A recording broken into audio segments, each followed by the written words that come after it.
then we'll turn it over to you, and we're going to go. Okay, perfect. Not yet. That'll work. No, we're gonna do a Q&A thing. Make sure we get them comfortable and then segue to the person. Yeah, which is sad, yeah. I'll step in. Oh,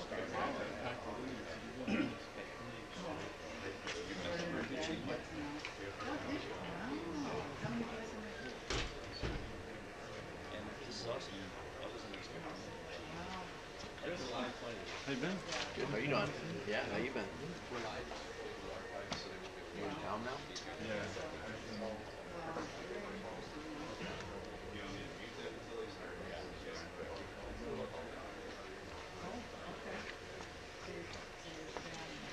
Oh yeah, good. See you.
Do you need me to reach up there or something?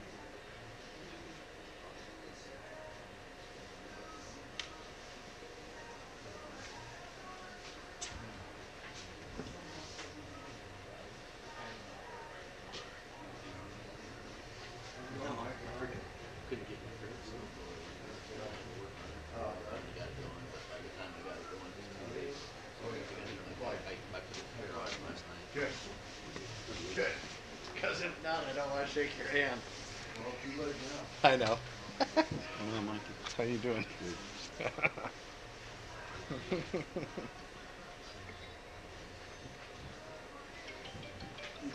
Those some kids don't need it.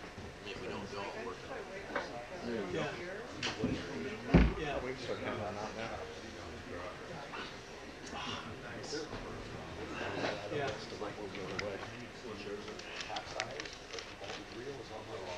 Who made them?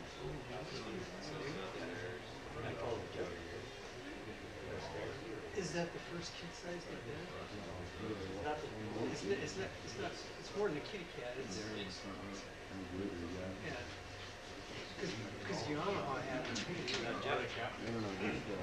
Weird.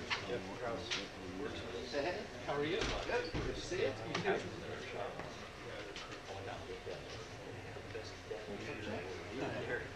His boys are good. Yeah, you're done? Yeah, how's that? Is that right? Hey, what's going on? How's that? How many? Right here.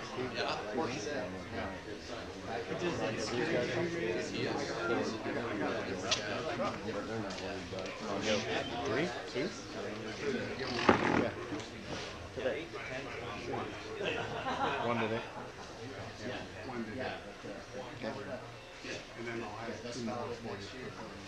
Okay. Okay. Yeah, it's good. Yeah, it's funny. First time we talked. It's right here. Yeah, I'm getting some.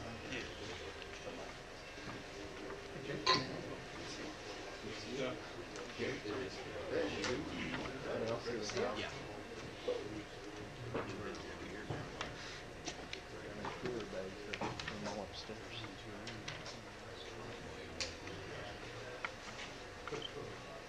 We'll get to it. Okay, there's our list of prizes. You're in South Dakota.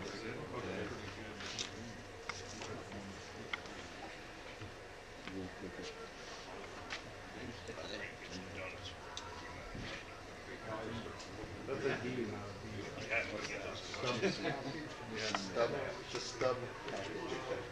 That's what I knew what it was. It's a stub package.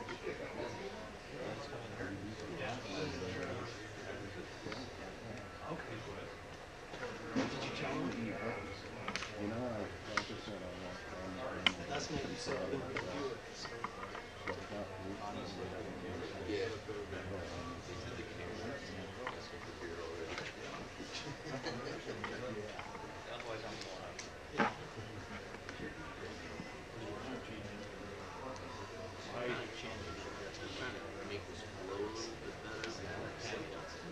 Yeah, we did the same thing.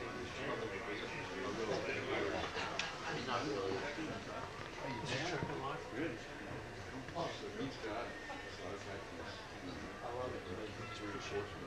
I unlocked mine.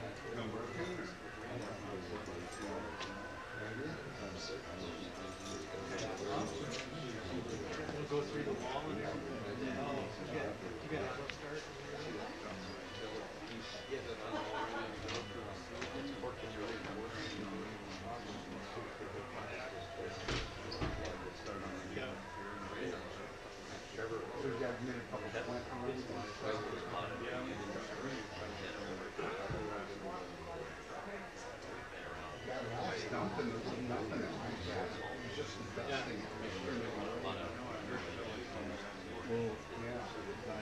In Hawaii.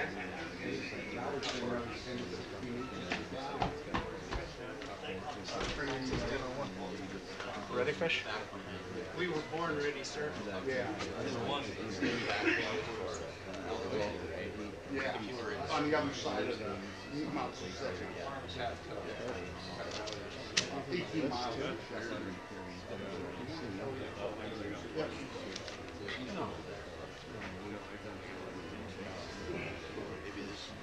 Yeah, Mike, I got a live camera on at my cabin. It's pretty cool. Yeah.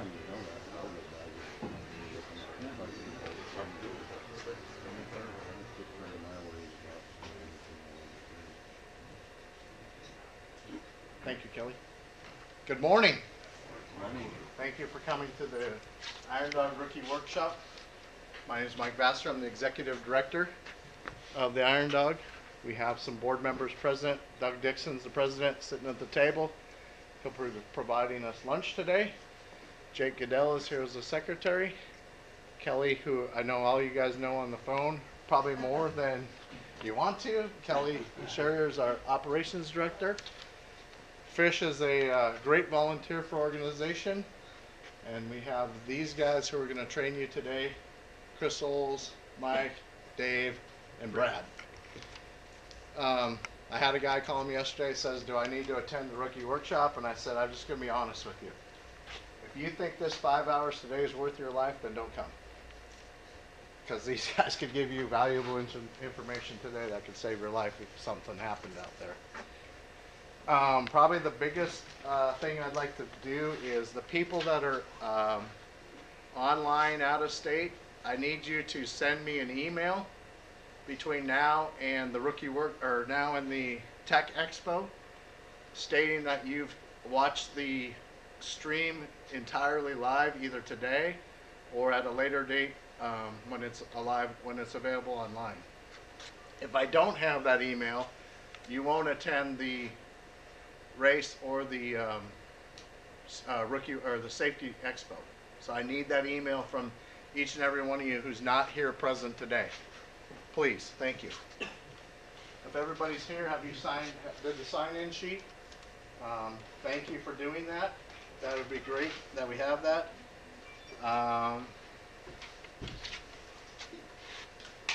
Couple other things for today. There's the halfway banquet in Nome for the expedition class. I know some of you will get there probably on Sunday. It's not till Tuesday afternoon. I should have a code for you guys to book.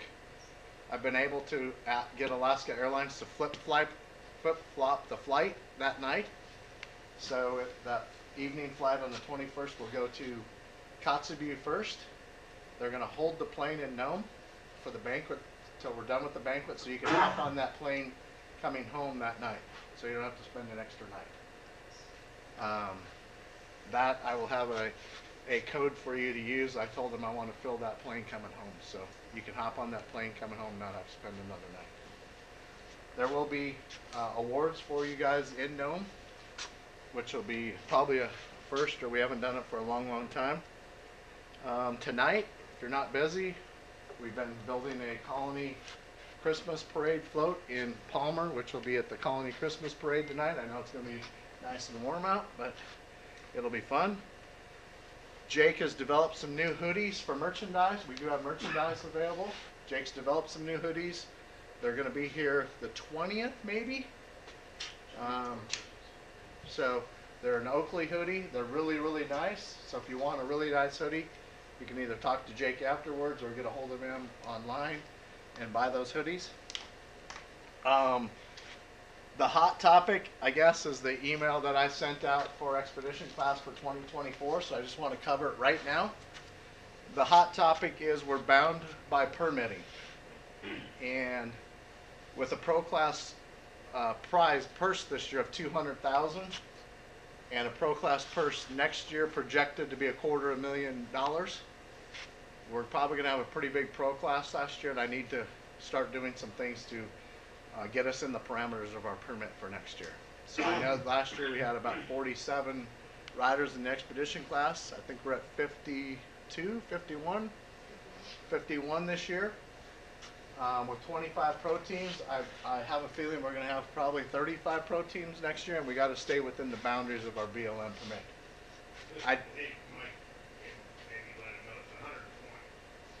No, I know. I know, but I'm working with BLM to get that extended, hopefully. So I don't have all the details on how it's going to work. I can give you a synopsis of how I think it's going to work. You can give us a $1,500 deposit now up till March 1st for expedition class. March 1st, we're going to close the entry for that. March 2nd, we're going to draw who's in the lottery. And I don't know exactly how it's going to work. My thinking is if you have a team of 4 and one of your team draws in the lottery, all of you will go until we fill 40 spaces. If we don't fill 40 spaces in that, so let me back up. Then March 2nd we'll draw. That will allow you to snow check sleds if you want to before snow check's over from the manufacturers. If we don't fill all 40 spaces, then we will open up the pro class entry like normal, and when the pro class is closed, whatever room we got, then we'll figure out a way to do that. But I know it's been a hot topic. I've taken thousands of phone calls already about it. How do I get in? How do I guarantee a spot? If most of you don't know the history of the Iron Dog, the first 2 years the Iron Dog was ran, it was a lottery. You put your money in. If you didn't get drawn, you got your money back. I don't want to do that. Unfortunately, we're bound by permitting, and we just got to comply with permitting unless I can get that changed moving forward. Appreciate every one of you guys. I think it's a great year. Iron Dog is rocking and rolling. It's going to be the richest race in the world. Pretty big statement, but I believe we're there. Snow machine race in the world. And next year we're just going to dovetail on it. The momentum we got is incredible. And I appreciate every one of you guys and gals. So at that point, I'm going to turn it over to Dave and Brad, and we can start this thing. And we'll have lunch at noon from Doug. Good one. Thank you. Hello, everybody. My name's Dave. Brad, we're the tech team, and what we're going to do is walk you through the tech inspection process. There's going to be some other reasons why you're bringing the gear that these excellent racers and experienced guys will explain why. We're just going to talk you through what you have to pass tech. In your racer packet, or you can get online now, is a tech inspection form. The one you receive in your racer packet will be the final one. The one out on the website right now is a draft. Use it as a guideline, as a checklist. It's a powerful tool, and you know where things are, so that when we do tech, you know where things are. We're going to walk you through every single line row on the tech checklist, and start with Brad walking us through on the machine first, which is the front page. Okay, so first thing we're going to do, you'll have your tech form. With this process, we'll do some bookkeeping at the start. So we'll get your name, we'll put your team number down. With regard to the pro class, we're going to want your engine number, your rail number, and your machine serial number, in addition to your registration. Expedition will just be registration number. If you guys had this information in advance, so we just had to either transpose it or even use your form that was in your packet, then that would be helpful. It would expedite the process. We've got a lot of machines to go through during the day. We talked about like on the Polaris's, the engine serial number is behind the can, so it's really hard to do a tech inspection. So when you guys are working on your sleds, get that information beforehand, and it's already written down on here, so they don't have to try and, we don't have to pull pipes or something to look at your serial number. And the skidoos were worse because it's under the header. Okay. So yeah, so get that information before. Don't get this information at the tech inspection. Do this prior to tech inspection. If you got a new sled, those numbers will be on the build sheet. And again, we've softened the tech process up. We don't need to see the actual numbers on the tech inspection board, but we have to have them recorded so that if there's a challenge or an issue, we verify that what's on the tech form is what your sled is. Expedition class is simply your registration. Yep. So then we'll ask you to remove your side panels for us, and we're going to inspect your intake and exhaust. Look for a ram can. On the other side, then we're going to make sure you've got a belt and a belt cover on the other side. Then we're going to go through and we're going to look at your machine. We're going to make sure your throttle has a spring return. We're going to look for a working brake. We are going to look for headlight and tail light. So we're going to be a Menard Center. So we don't know it works, but we'll know you have it. So at the start line, we'll see that everything is working. You're going to want a working tail light, working headlight. You're going to want a mud flap, a flap, snow flap in the back. You are going to want to have, we're going to inspect the machine for carbides up front. And then you're going to have a minimum of 2 studs per track on your track. You're going to have gauntlets on your machine. We're going to look for, you're going to get a mounting bracket for your GPS, your tracker. And so you're going to have that mounted to your machine. On race day, you will be provided with the GPS. They'll mount it on your machine so that we know where you are. And you guys can ruin our day because all we're going to be doing is looking where you are in the race and not getting anything done at work.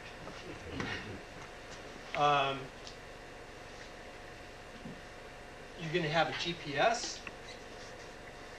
And let's see here, windshield.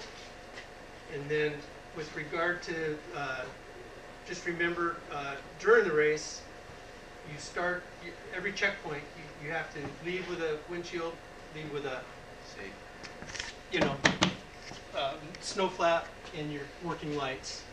And with regard to a headlight and tail light, the lead dog will work, you know, if that's what it is. You're going to get in your race packet decals. This race is heavily dependent on sponsors, and so we're going to want you to have, you're going to get instructions on the decals and where they go, either on your windshield or on the machine. But it'll be specific in the packet on where everything needs to be. And we will look at those things during tech also. Just to clarify, that file will be required for you on Right. nowhere else. Okay. So anyway, that takes care of the machine itself.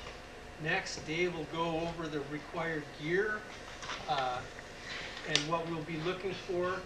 And remember, for this, when you return, or we're going to be going through this process is going to happen start of the race. It's going to happen somewhat in the middle of the race and at the end. So when you guys are all tired and come back in, we're going to be teching probably how many sleds when they come back? Do you think how many teams? We don't know yet. Well, anyway, be prepared, and we're going to go through the same process. We know you're tired. We're tired, and but we're going to want to see the same thing when you return. Thanks, Brad.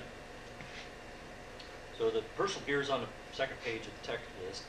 First thing up is your helmet. There's rating stickers inside your helmet underneath the padding. Know where they are, know what they mean. We need Snell 2015 or 2010 or ECE, which is European. This is 2005. Doesn't pass tech. You do not need orange anymore, okay? So this does not pass tech.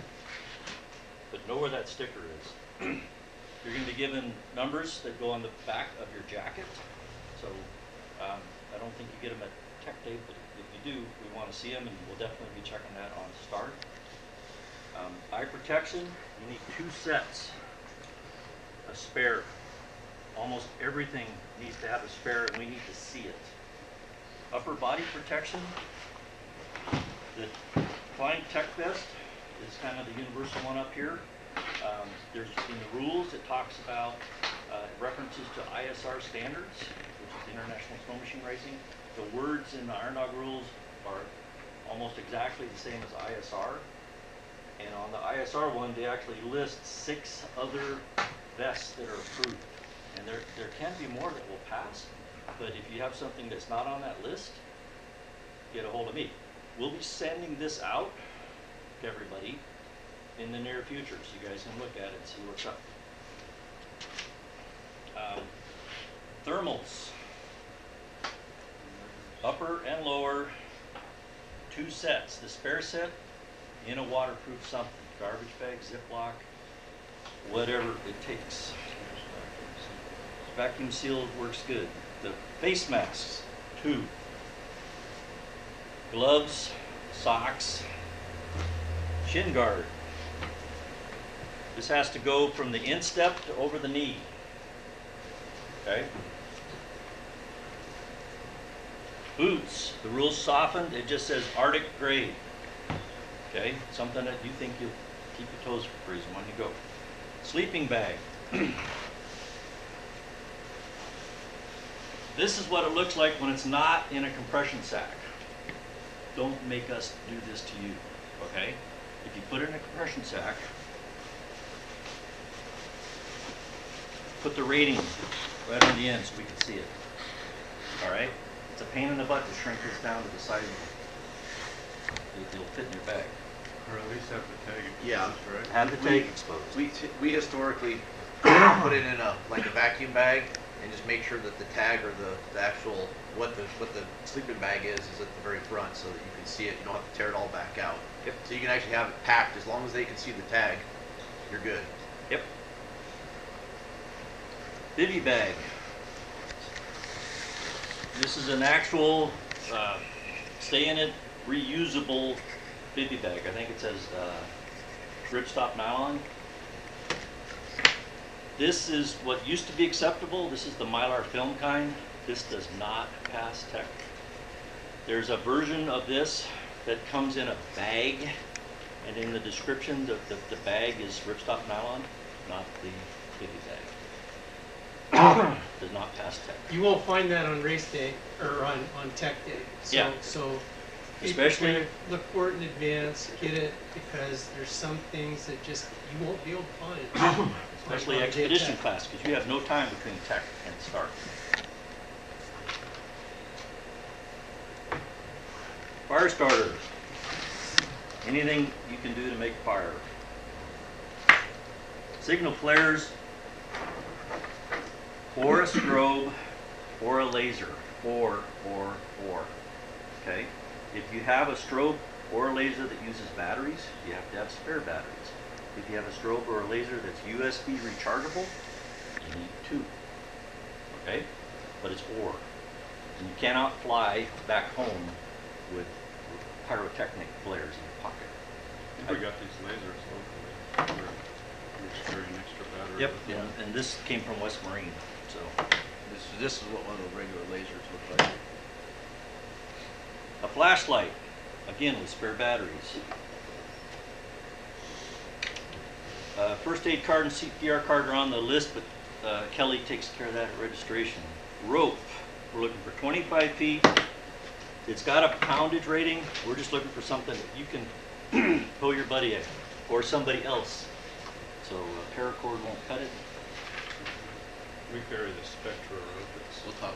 Okay, so with regard to, starting with the rope, it's per team, and for the expedition class, it's per 2 riders, okay? So if you're So gonna do we're in the per team now. Tools, there's a 5-pound reference. You just gotta have enough stuff to fix yourself and your buddy or whoever you help out with. We're not, there's no inventory on the tools. An Arctic stove, we're just looking for something you can make heat with and melt snow to make water to stay hydrated if you're stuck somewhere. So it's a stove and a cup. And that's it. There's some other recommended items on there. Lead dog's awesome. So as Brad talked about, you're going to see us on the 14th. We do expedition in the morning, pro in the afternoon. I encourage questions and banter beforehand. If you have any concern at all, use this as a checklist. We will be at the start line. If there's anything that did not pass tech on tech day, you got to get signed off by tech and a race marshal before you can go. Okay? So big deal. Go through the checklist. Halfway in Nome, race marshal might walk up to you and say, show me your first aid kit. Show me your rope. You don't have it, you get dinged. usually money. Okay? At the finish line, like Brad talked about, on the money side, typically we do everyone that gets money plus 3. So it could be 5 to 8 to 10. You go through the finish line, we're going to come get you. You can't, we're going to give you a little tiny moment of glory, and then you're going to come into the Hug your wife and kids. wife and kids, Say hi, and then we're going to rip them off and say, come with me.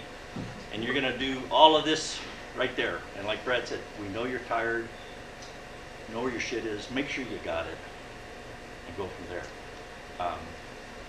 Another thing is at Tech, when we start, we're going to have you sign it. So, and if you don't have something, all we're going to do is put a yellow mark on it. We're not going to, there's been years where some say, oh, I'm going to go over to Cabela's and get this, just wait, just wait. We're not waiting for anything because we've got a lot of machines to go. We're going to yellow it, you're going to acknowledge you don't have it, we're going to acknowledge that you don't have it, then when we're done, you're going to sign the form, and then it's your responsibility then to get with the marshal to have it signed off before the race. And the marshals will be very visible, we will be very visible. We will not be hard to find. Any questions? Excellent. All right, back to you. Thanks, guys. We'll continue forward with Mike and Chris. All right. We'll kind of what he talked about. I'll kind of briefly talk also about just my experience. Oh yeah, I'll introduce myself. I'm Chris Olds. I've done the race 21 times. My teammate Mike Morgan. I've been doing rookie workshop since 2007. The reason why I started doing it was because I had gone through a rookie workshop multiple years, the first 5 or 6 years that I did the race, and thought I got basically this much out of it, basically nothing. I did the race in 2006 with Matt Spurnack. He agreed with me, and we decided to take on the actual rookie workshop ourselves, and I've been teaching it ever since, except for 1 year that Mike sunk his sled and we didn't make it. But other than that, we've done it every time. And Mike, I've done Yep. it 13 times, 11 with Chris, and yeah, we got a lot of experience, so we'll try to pass on some of that to you guys. Yeah, our goal is to help you guys have a fun race. We want you guys to basically get through the race. I mean, we might not give you 100% of our secrets, but we're going to give you the information that you need to help survive, help get your sled set up, and get in, to make it a positive experience. So a couple things going back to like the tech inspection. If you have any questions on the gear, don't just ask a racer or even myself. Talk to Dave, and those guys are the guys that you want to actually reach out to and make sure that that stuff's going to pass. The head race marshal, and that's who you want to talk to. You don't want to just talk to some random person and say, is this going to work? Because you don't want to find out when you show up at tech inspection that it's not going to work. The head race marshal is Tyson Johnson. Okay, the head race marshal is Tyson Johnson. So Tyson would be a good resource to reach out to, because he might be the ultimate say on if something's going to pass or not. But Dave and them are going to be there at tech inspection. They should, as far as the stuff that he went over today, reach out to those guys. They'll make sure that that stuff's going to pass or not. Read the race rules. The first thing that you should be doing is going through those race rules and understanding them. If you don't understand them, again, don't get your interpretation from yourself. Go to Tyson would be one of the first resources to say that, hey, is this what this means? Because at the end, he's going to be the one that's going to have the ultimate say on the end result of whatever's going on. So get the information from him. Don't just get it from a random person. Even myself, like if you ask me some of the specifics right now, I might not be 100% correct, but I have a good idea of most of the stuff. We'll kind of go through some of this mandatory gear. We'll kind of dive into it a little bit. We'll start with we'll actually start with some of this equipment and stuff that you have to carry. It says you have to have a fire starting method. I personally like to have multiple different types of fire starting equipment. Having, waterproof matches. I carry one of these magnesium sticks because it doesn't matter if it gets wet. I also have like a little micro torch. It'd be the fastest way to start a fire. but when it's really cold, it might not work. So again, have multiple ways to be able to start a fire. Talking about the tools and equipment that you're supposed to carry. You want to make sure that you have enough. Every machine's a little bit different, so it's hard to say what exact tools you need to carry. But when you're building your sled, just be familiar with what you're using. Have the right tools, have the right gear for you to have. Leatherman's a pretty good multi-tool, all-around tool. That's come in handy. Yeah. More than once. Yeah, I carry a Leatherman in my pocket on my person all the time. I carry like a sat phone or a Delorme. That's what I carry for. We have some sort of communication, especially if things really hit the fan. You have some way to actually be in touch with someone. You don't want to, something to be thinking about is when you're out there and you have all this mandatory gear, again, like with say the sat phone or your knife or some of this equipment that you have. If you are out there and let's just say your sled's sunk in the water and all this stuff is on your sled, you don't have any of it with you. So, just be thinking about that. And I'll try to carry tools that Chris doesn't quite have, so that we don't just have two of the same sets of tools. Yeah, and then along the same I've actually been in this scenario when I raced with Matt. Matt's a lot bigger than I am. He's a lot taller and a lot bigger than I am. And what we used to do is on the gear that we have to carry for our spare gear is I would carry my gear on his sled and he would carry his gear on my sled. So if you basically went in the water, he'd have a really hard time fitting in my gear.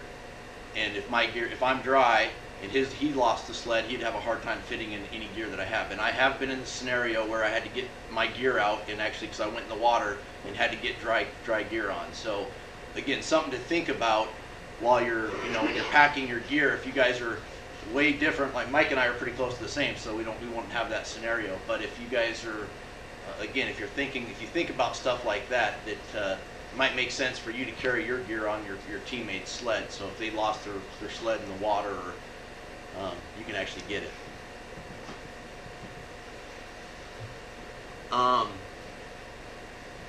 GPS. There's a lot of different GPSs out there. You guys can come up here afterwards and see like what we specifically we use the 276C. It works. It's kind of been proven. There's some of the newer ones that have more technology with the built-in Delormes, like the 700i, and there's Montanas. There's just a bunch of different ones.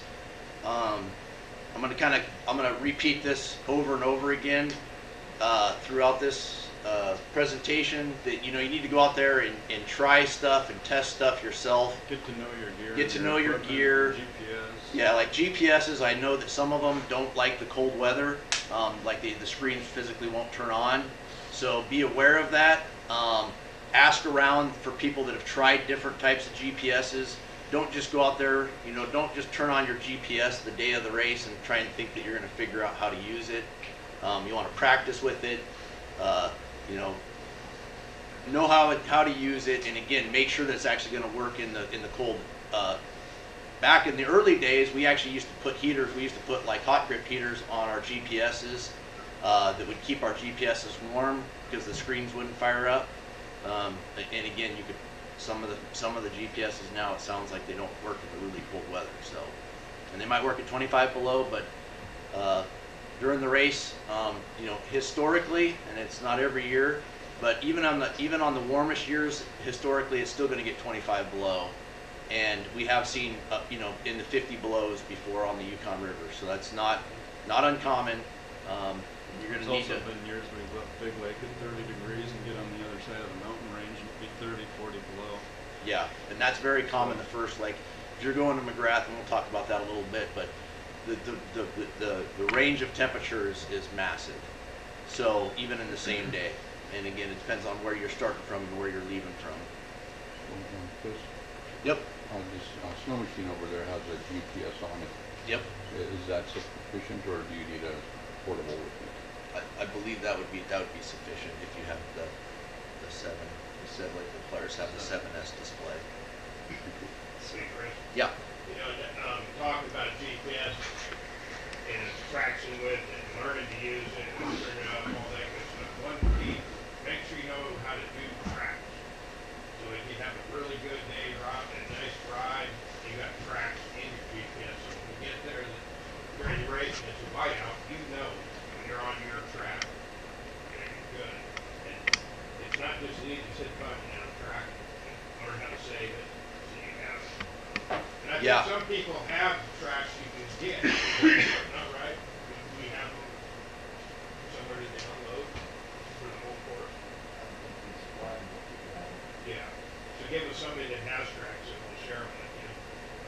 And sometimes you gotta be real careful because year to year that the course can change a little bit, so you also gotta just be aware of that if you do get somebody's tracks, that it might not necessarily be the tracks for that year. Mainly on the sea ice up on the coast. Yes, the coast can be completely different, whether you go inland, outland, it's yeah, if you're on the water, I mean, those trails can, And always listen to the locals when you're going through, they always have, yeah. they'll give you an update and they always have good information to pass on. The nice But- thing when you're tracking, if you got out there and you got lost, you can always turn around and get back on your track and go back to where you was. Yeah, so Just learn to do that, that's key. a perfect example, in 2011, they ended up, the weather was so bad leaving Nome that they held us in Nome, and then we actually did a caution flag all the way to Unalakleet. When we were riding, like some of us had saved our tracks and knew how to use our GPS, but we were riding 100% by GPS. You couldn't see anything in front of you. You could not. You basically were zoomed in as far as you can on the GPS. Everybody was following in a line, and we were basically just cruising and following a GPS line because you couldn't see 5 foot in front of your bumper. It was pure whiteout. So again, if you didn't have that track, because we were pretty lucky because we were in Nome, so we had saved our track that we came up, so we knew it was a valid track going back.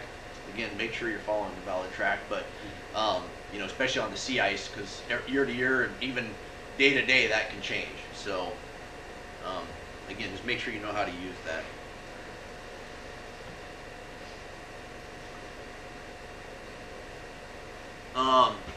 You know, they kind of talk about the, you know, just make sure.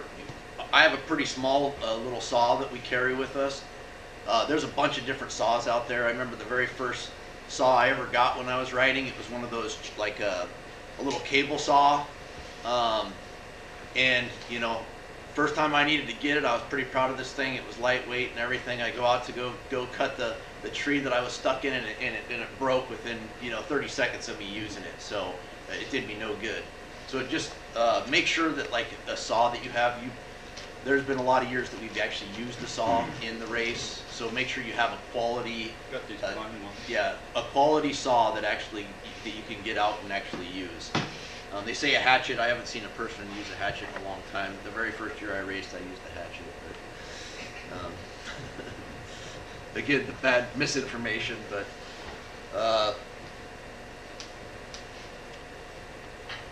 there's a bunch of different, like the, you know, kind of drilling down into like the emergency stove. There's a bunch of different stoves that work.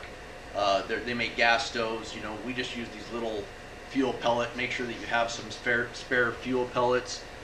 These Coleman ones are super cheap, inexpensive, relatively small. You want to get even more minimalist. This is basically the same thing, but even smaller. Again, we'll have you guys can come up at the end and check some of this stuff out, or if you have questions about it.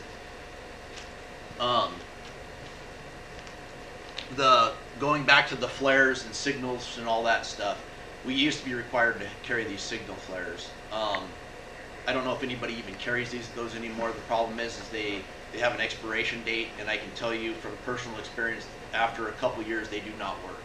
They will not. They basically corrode and whatever they do, but Those they ones won't might have work. also been bouncing around in the Yeah, sled for yeah. 2 years. They're probably not meant to be riding in a sled bouncing around. So we completely quit using the signal flares. It's legal to use it. I personally wouldn't recommend it. Like I said, they have a very limited shelf life. So we carry the laser lights. He showed you, like, you can use the strobe. A flashlight with a strobe does not count. They won't allow that. So you have to have a dedicated strobe or one of these like laser lights. Again, it's really small. What's that? basically, let's see if I can get that to work here. But it's basically just I don't know how to turn it on. It's basically just a red laser. No, light. we don't know how to use them. Yeah, exactly. Thanks, Doug. Thanks. I didn't even think I had it. I was borrowing Dave's because I just found this in my bottom of my bag. But anyways, make sure it works. Good point. Good point. Make sure your stuff works. You also do have, like you said, make sure you're carrying extra batteries. These are, you know, these have those small, you know, 1, 2, 3 batteries or whatever they're called. Make sure you have spare batteries with you, and you need them for tech inspection. It's good to have them with you. Again, this is something you might want to consider carrying in your actual pocket.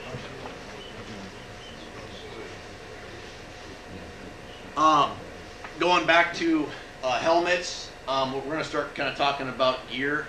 Anybody have any kind of questions on some of this stuff that we just talked about before we move on? No?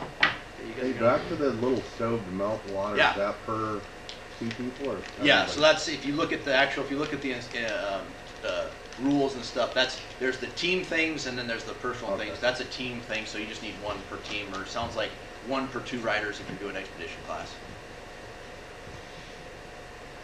We'll kind of go into to clothing. You know, like they say, 2 goggles. I mean, there's been guys that carry way more than 2 pair of goggles in the race. We actually carry, we have a bag under our hood, or, you know, some of the machines have, you know, heated windshield bags. Something to be thinking about so that you can have a set of goggles thawing while you're riding. Just something to be thinking about. Different lenses for the different types of conditions. These newer goggles have easy magnetic interchange lenses. Yeah, like these climb goggles, like these newer style, they just have like a magnetic lens. You can actually change them out. The lens itself. So again, you might even just carry the spare lenses instead of a whole goggle for easy change out for different conditions. If it's sunny out, you know, maybe something a little darker like this. And I personally like just like the amber. This is my personal. I can wear these in pretty much all conditions. Night or day, something to think about.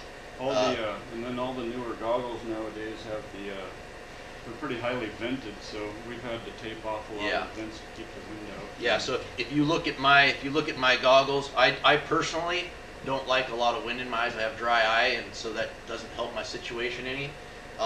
You'll see that if you actually come and look at my goggles, all these vents are taped up on my actual lenses, and then on top of that, even the foam on top is taped up. That might not work for you if you sweat a lot and some people you need to let your goggles breathe. I don't, and I prefer to have them taped up so I don't have too much wind in my face. You know, having a good goggle that works with your helmet is in my opinion, it's very, very crucial for frostbite, for just the fit and not having too much wind come in to your face, into your eyes. Again, talk about this. You guys, what works for me might not work for you. You guys got to get out there and test. I mean, when it's, you know, when you go out and you're out there training and it's 35 below and you don't want to really go for a ride, I mean, it's not fun to go out and just recreational ride when it's 35 below. But again, you're probably going to encounter that in the race. I highly recommend, if you have the opportunity to ride in cold weather, when it comes to all this different gear and what you think you should be riding, I would highly recommend trying different stuff and making sure that your system's going to work. Yeah, I sweat a lot, so I just take the outer perimeter of the foam off. I leave all the front face vents open in mine. And I historically, if you look at my different goggles, like these ones here, you can see I don't have the front ones vent taped off, but these ones do. So sometimes I'll have my extra sets of goggles will be different vented depending on, if it's super hot out, I might have a little bit of venting in it. So going to the helmet, you'll see a lot of guys that have, there'll be a lot of open face and closed face. There's pros and cons to both. I ran an open face for years. It makes it easy to eat and drink. It's lighter. It works good in the high speed. You know, they're made to go high speed and stuff like that. So there's a lot of advantages. The disadvantages, obviously, there's no front face protection. I've since moved to a motocross style helmet for the last 5-7 years or so. But it's, again, it's personal preference. Try it, see what you guys think. Frostbite is a big part of it when it comes to your gear. Back in the day, we used to always, am I throwing one of those fish? Back in the day, we used to use duct tape. I personally have been frostbite quite a few times, and so I have pretty poor circulation in some of my face, but you know, I historically would get it like right in here. So we used to use duct tape to kind of protect the skin. Now we use this, I use this foam tape. I still use duct tape. 'Cause Yeah. that stuff doesn't stick to your face. Yeah, it's not supposed to stick too tight. And be careful with the duct tape. Some of them are way stickier than others. So Don't use Gorilla Tape. Use yeah, just be Gorilla. careful. Just be careful. Just be careful. Make sure that.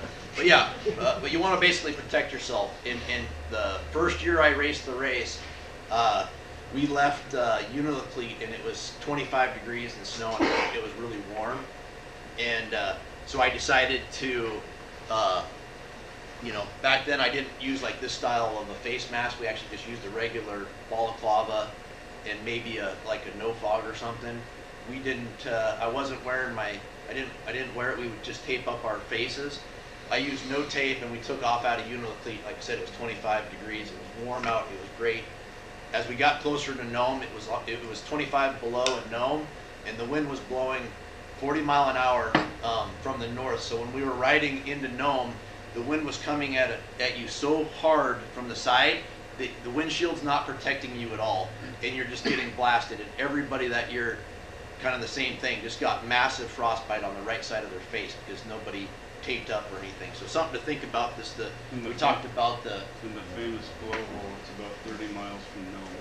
Yeah, it'll be blowing sideways, and you can't tuck behind your windshield and get yourself protected. It doesn't work at that kind of wind. So.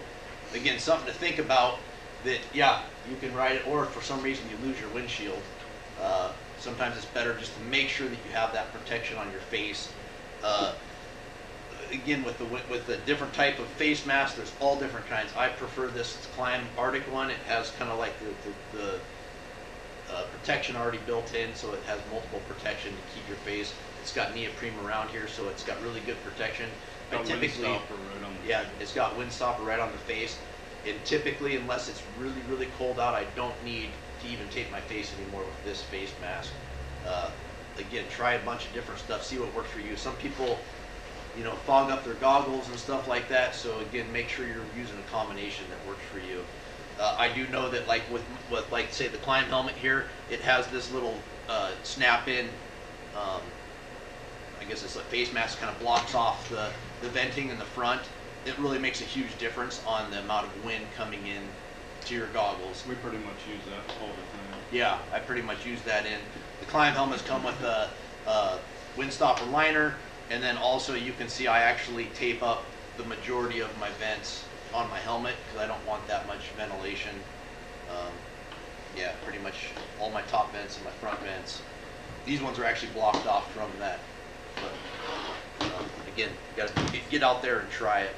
What about the visor on that helmet? Doesn't that pull back? It does. So make sure that you want to test it and make sure you. Put some miles on so you get a strong net. Yeah, exactly. That makes a huge difference. And actually, where you have the angle of your visor, so visors are, some people will not wear visors at all, but I actually personally like them because you can't block the sun, and it makes, in my opinion, I actually use it. Yeah, they can look good. There's and if you break it, I mean, you might be riding without it, even if you don't want to. Kind of going back into gear. Everybody's different. Everybody's going to wear different types of gear. A couple things that I highly recommend. It doesn't matter what brand you're wearing. You want to, I guess I should say, no matter what brand, you want to make sure that it's not super old, wore out, because even the best gear eventually does wear out. So I would personally would recommend having newish gear when you start the race. You don't want to start the race with gear that's going to get wet and it's not waterproof. Climb makes Gore-Tex. It's windproof, waterproof. It's breathable. You have to have a breathable system, or you're going to be absolutely miserable. They say cotton kills. You don't want to be wearing any cotton. It gets wet and it doesn't have any wicking, Loses its insulation value. yeah, loses Wow. insulation value. You do not want to be wearing it. So you want to use either a synthetic or wool underlayers. Me personally, I prefer wool as my base layer. So I'm Pretty just much gonna, gone strictly to wool, and right next to the skin. yeah. So I mean, you know, it's your personal preference, but I personally like the wool against my skin. So I wear like a thin upper and lowers like this against my body. And again, this works for me. You guys got to get out there and try it, see what works for you and at what different temperatures. I know exactly what I'm gonna wear when it's, you know, when the range can be from, you know, 10 degrees to 20 degrees and from, you know, 10 degrees to 25 below. And the conditions you're riding in, if you're riding in the Yep. trees, obviously you're working harder, you're gonna sweat more. I mean, pretty much all the way to the Yukon, which is, you know, 500 miles, that's all I wear under my chest protector and my shell. Just, Yeah. you know, got it on right now. Just- Yeah, I'll wear, and even me, I've had, so I could tell you some of my teammates in the past, like I could wear like, say just this layer, and my teammate would have to have 3 different layers on. So again, everybody's totally different. So you gotta kind of know what's comfortable for you. I typically would have that, and then you kind of basically layer up. I mean, I like the layering system. I like to wear a non-insulated coat and bibs, and the reason why is because there's been plenty when it's 20 above and warmer, you almost, if you're in the, like what Mike's talking about, if you're in the woods and you're working hard, you know, this gear is too heavy. I mean, even with just, for me, even with just this layer on, it's too heavy. So I always prefer to dress down. Personally, it's nice to be warm, and I get that, but as soon as you start feeling your stuff, you starting to sweat, you're overdressed. You're I'd gonna rather get be- wet. Yeah, I'd Yeah. rather be a little cold than overdressed. Yes, I highly recommend you get used to being a little bit on the chilly side, so that you're not overheating. Because overheating, you're going to get wet, and that just compounds into getting cold. So, you know, most of the clothing, you know, the climbs have lots of different vents options. If you start getting hot, and if you're not going to take off a layer, take a minute and open up some vents, unzip your jacket, whatever you need to do to cool off. You know, even the bibs have, you know, even these Togedy bibs have ventilation on the actual bibs. You can actually unzip them. Highly recommend. Don't force yourself to keep riding. Test those vents up too. One year in 2015, we were going to Roan, and the skis would direct the water straight into my vents Yeah. perfectly. Just like Yeah, saturated. yeah. They've changed where the vents are now, so it's not as big of a deal. And Thankfully, it was 40 degrees. yeah. But you know, again, this is stuff you just want to test out and try. Don't, like I said, I prefer to ride a little cold. It's a little uncomfortable at first, but after you get kind of used to it, you don't want to be freezing, but you're better off to be riding just a little bit cold. Gloves, you know, there's a million different gloves to try out there. I prefer the Climb Power Cross or the These guide guide gloves are gloves. pretty awesome. They're really nice. Also started using these electric gloves. Last year, Mike and I, when we did our training run up to Nome, these things work really, really well. You know, I don't think you can rely on them as far as, you know, safety to get you out of something, but I can tell you that having some spare batteries and for riding and being comfortable. Mike ran, it was 45 below on the Yukon. It was 50 below on the Yukon when we were training last year. And Mike didn't even use gauntlets, which is stupid, but he didn't wear gauntlets, and he was just using these gloves. You know, If you keep them on low, they'll last about 8 hours. Yeah. 6 or 8 hours. So, and then again, you carry some spare batteries. I have, The last few years, we've also got to, we started wearing these liners, 1, 2, and 3.0 liners, mainly the 1 and 2s, but I like wearing the liners. Now I can't ride without them. I feel naked without them, and I like them because if I take my hands out of my gloves, my hands don't freeze right away, and I could work on something or whatever. and I personally don't wear the liners on all time, but I do carry some like 2.0s in my pocket. So if I'm going to be working on my sled, or I know that, or if I just need that little bit of extra insulation if my hands are getting cold, I can put them on. So I really do, like I said, I carry them with me. I've got, let's see.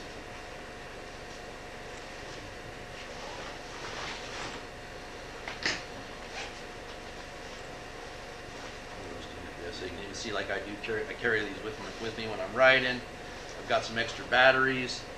I've got something else I carry with me is I carry like a little thing of tape. Yeah, I carry tape with me, so just a little roll of duct tape just in case you need some tape. I carry that with me. Going back to the gloves, as much as we don't want to, I'm not going to ride with mittens, but I carry these with me all the time. These are on my sled. If you get in a situation where you break down and you need to get towed, you need to survive in the woods without anything, having like mittens, the hot hands, if you have some hot hands. They're almost obsolete with these heated gloves now.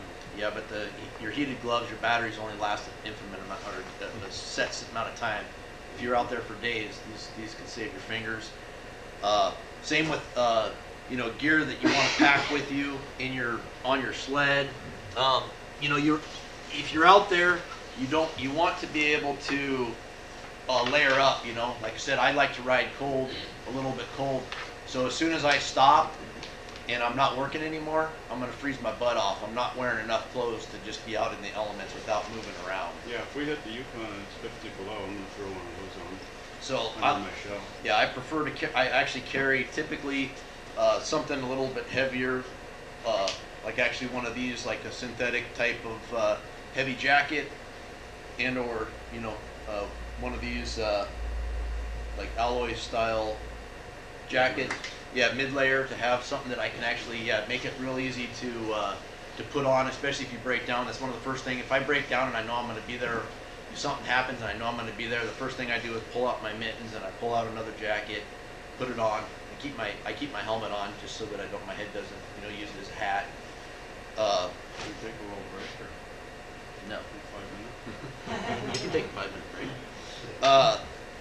Again, I carry this in my sled too, just as a mid layer. So like when we hit the river, I can throw this on real quick. And I also wear these tactical shorts. I don't know if you're familiar with this type of, but like a lot of people used to back in the day would wear like bicycle shorts. They have padding in the butt. It's also got padding, just personal protection on your thighs and stuff like that also. It's another thing I can't ride without anymore is these things. Yeah. It's getting soft. Yeah, exactly. Getting old. But yeah, if you, again, having some extra protection on your butt, just, for chafing, having some extra protection on your body. But yes, I wear those all the time. I mean, if you take a spill on some ice, it has some hip protection and stuff that would really, really help you out. So what are you wearing? You're wearing the underlayer, that thing, and then what? I mean, what are you wearing? So yeah, pants, regular pants? No, So I you're just wearing- I like. We'll wear a wool, like that real thin wool layer, those, and then I'll wear like a mid layer, like an inferno pant on the bottom, like this, but the pants. Yeah, and then I also have the open layer. Okay. And then on top, I'll basically just wear that. I mean, that wool's like my go-to for 70% of the riding, and then if it's cold, they have a quarter zip mid-layer wool that they make. So I mean, for expedition class, you guys aren't going as aggressively, so you're probably going to want a little bit more, but... yeah, so I mean, historically, I can wear just this down to about, I can wear this comfortably to 10 below, like totally comfortably. And this is all I'm wearing on the bottom. Like I said, I do have shin pads and these that help my legs stay warm too, but this is the thickness that I wear on my bottom. As a matter of fact, I can wear this thickness to 25 below if I'm not just river running, but if I'm running in that's pretty much all I'll wear. Super And that's thin. like a 2.0 or something? This is thinner than that. Thinner than... Yeah. That's the wool. So This is the wool. Oh, okay. This is wool, and so this is all I'm wearing. And then it starts getting colder. I know I'm going to be like either river running or it's going to be 25 below or potentially colder. Then I wear this. I wear this wool on top as my next layer. yeah, I'll wear these two all the way to Nova, and that's basically... Yeah. unless it's 50, 60 And then below. once I start getting on the river and it gets colder, then I layer up. This will be my third layer.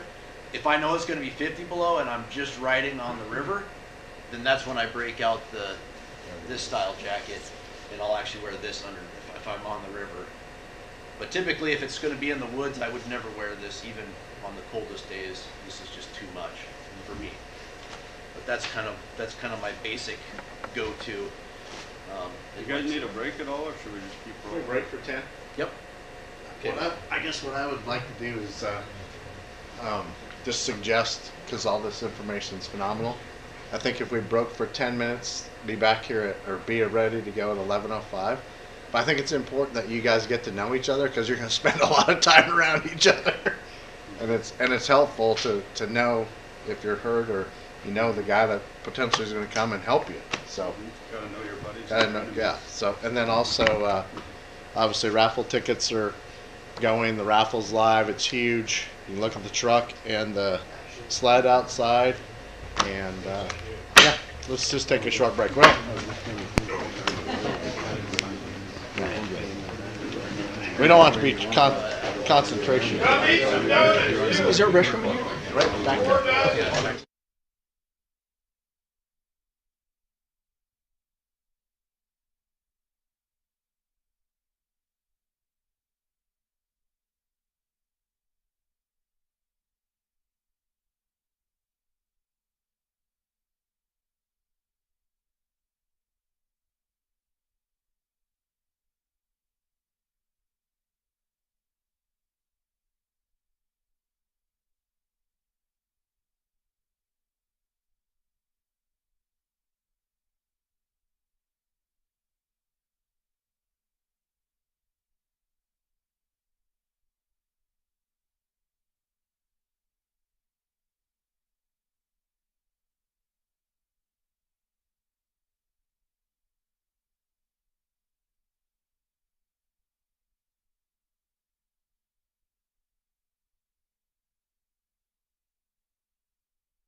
The race, training, and we're out.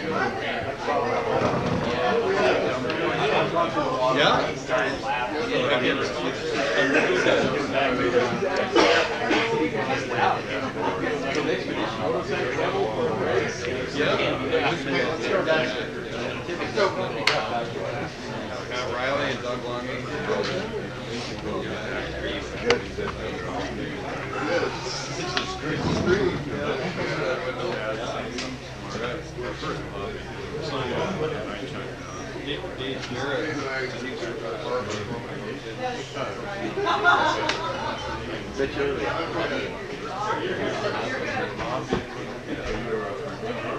Well, I get there in a lobby, I don't live anymore yet. Where's that hat?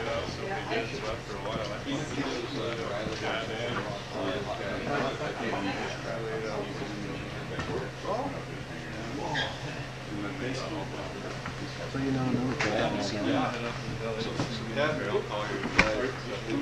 All right, we're ready to go? Fish. This is for a Woody's gear bag. They didn't get here today, so I'll have to get it to you. I'm looking. You're looking? 719-4010. 719-4010. 4010. 4010. Zach's telling you to repick. I know. Oh, you don't need it. Aw. Okay, we'll draw again. Just throw them Thank out. you. Just throw it out. 4018. 4018. Throw that one out too, Zach? None of us can see. No one can see? 4018. You want me to read? No, I you don't can have see it. it? Okay. I think I have 407. No 4018? Somebody's got to have it. Oh, I'm good. I'm pretty sure it's 407. Right there. It was attached to this. That's the one I said to give away. With readers? Looks like 6 on them underneath it. It's 4006 is what that one is. 4018. No 4018? Really? Somebody's got to have it. Good one, Mike. Okay, well, one more. That's 4018 stepped outside, it's got a hat on, or it's action partner.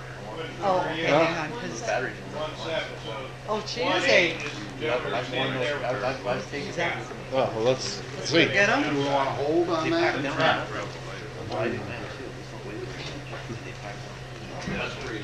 That's pretty funny.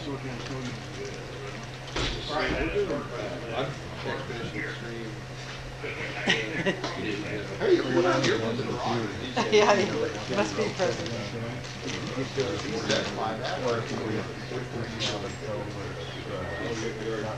Draw again. He's driving off in his truck. Oh, is that Yeah. the Cotsview guy? Is there two of them? Is that? Oh, it might have been. I have one in my Is hand. that, Okay. is that? Nine- okay? 3991. 3991. Hold on. Is this the Woody Gear Gear? No, what do you give that? That's it. Okay, so. Throw that one away. 3991, right? 3991. There we are. Get his name and we'll get it to him. Okay, you guys go. Sorry. All right. So kind of finishing up on the gear. You know, some people James wear Johnson. like the climb style boots or bunny boots, and again, it's a lot of personal preference. I mean, I think there's pros and cons to both of them. I personally wear bunny boots in the race. After the race, I don't wear bunny boots unless I'm going on a long expedition. But I've been in the water multiple times, and bunny boots, if they get wet, they still keep 100% of their insulating factors. So that's why I wear it. But they don't have any ankle support. There's a lot of, you know, like I said, kind of pros and cons to each way. So again, try and figure out what you like. Mike just wears the climb boots the whole time. He's actually got them wet and they kept his feet warm. So, but again, try them out. They're breathable, they breathe, Yeah. your feet don't get clean. Yeah, see, like when I first started wearing bunny boots, I hated them because your feet don't, they don't breathe in these things. So they stay wet the whole time, and you know, some people don't like that. I'm used to it now, so. But Chris, if you get those aftermarket ones, you can't walk in them at all. They're just miserable. Those ones like that are real nice because they're pliable and you Yeah. can actually walk in them. And I've seen people come along and bring these brand new looking, fantastic, brand new boots, and you get off and you just chafe you and it's Yeah. stiff. Yeah, again, this is Be stuff you careful. want to try it, make sure it works. If you're going to use a bunny boot like the Beta, they quit making these things, I think in the 92. 92 was the last year. So Those are getting harder and they're harder. harder and harder to find. They make the black ones and the white ones, just so you know. The black ones have 2 layers of felt insulation. The white ones have 3 layers of felt insulation, so the white ones are warmer. Boots, I'm lucky that my feet are one of the only parts of my body that don't typically get cold, so I can get away with the two layers of felt. I found a couple pairs on eBay or something. Like I said, you got to shop around for them because they haven't made them. There's a lot of knockoff ones. I highly recommend not using, if you're going to go the bunny boot route, don't buy a knockoff Beta bunny boot. You want a Beta brand bunny boot. They were the ones originally for the military, and they're good.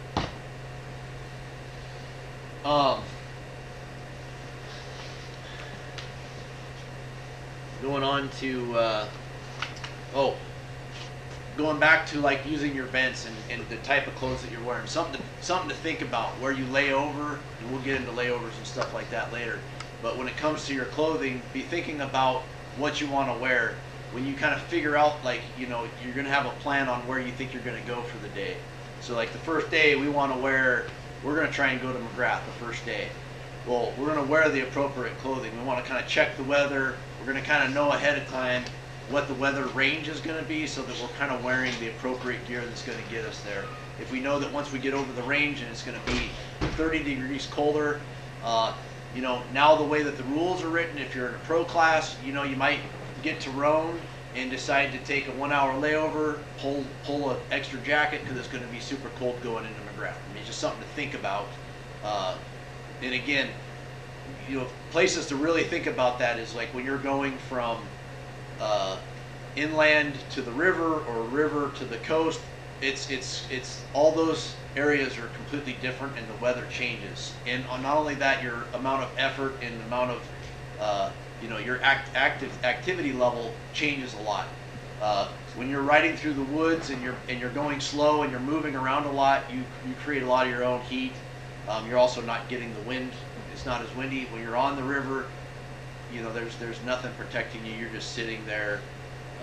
Yeah, it doesn't matter if it's 20 above or 20 or 30 below. I'm gonna wear the same clothes in the trees that I do. It's wonderful. Yeah. So, but be thinking about like when you leave McGrath the next day and you're planning on when you get on the Yukon. Again, the Yukon is typically much colder than any place, and you'll feel it when you're going down into Ruby. You leave Poor Man and you get on a road. Next thing you know, you're on this road and you're not using your energy anymore. And then you drop down to the Yukon River, where it's in a valley. The temperature typically drops substantially. It's, no matter what, it's almost always a 20-degree drop, 10 to 20 degree drop. So again, if you lay over in something you might want to consider is laying over in Ruby or making sure that you're dressed appropriate for the Yukon River once you take off on the Yukon River. Then when you get to Caltag, for instance, you want to think You're gonna about have to redress because you're going straight into the trees. Yes. Or whatever. And again, it might be a place you want to consider. Yeah, you're going to get hot leaving. It's completely different. You went from 40 miles of trees leaving Caltech. yeah, it's single lane, really rough, and so your clothes again. There's something to think about where you want to lay over, or maybe where you may want to stop and change your gear.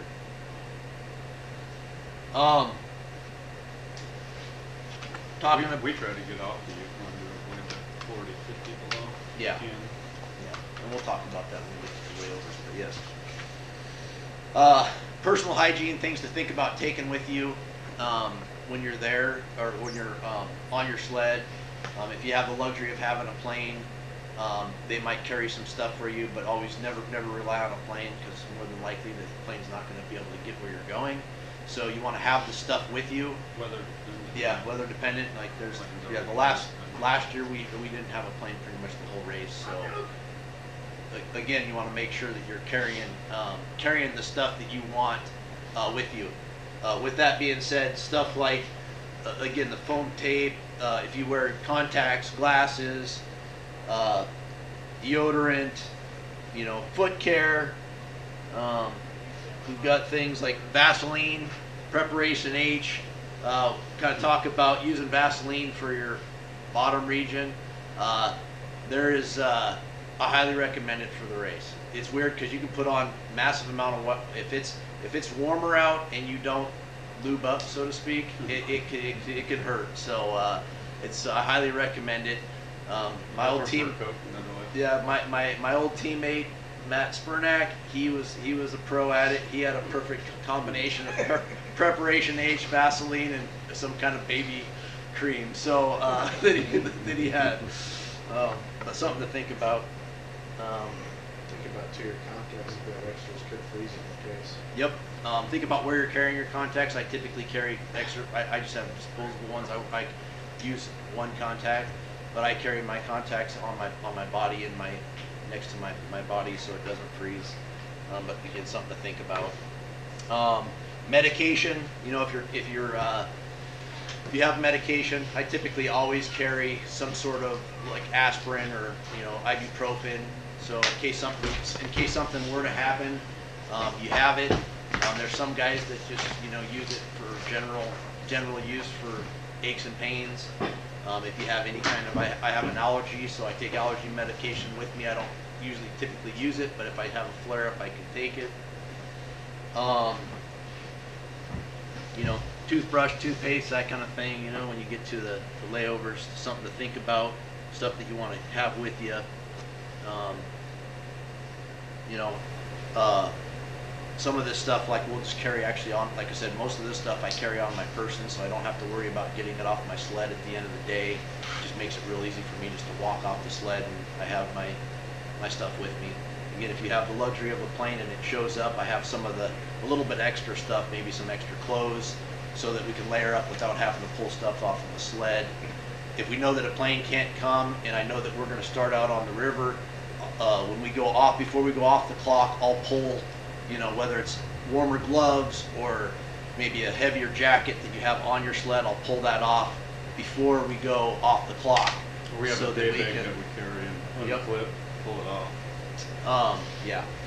So that's something else, is having an actual day pack on your sled that's easy to get on and off.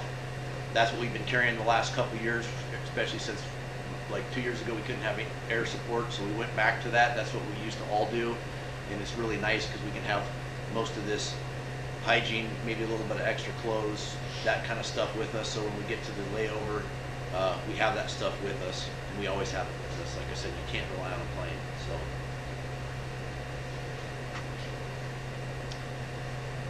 while you're out, kind of starting about,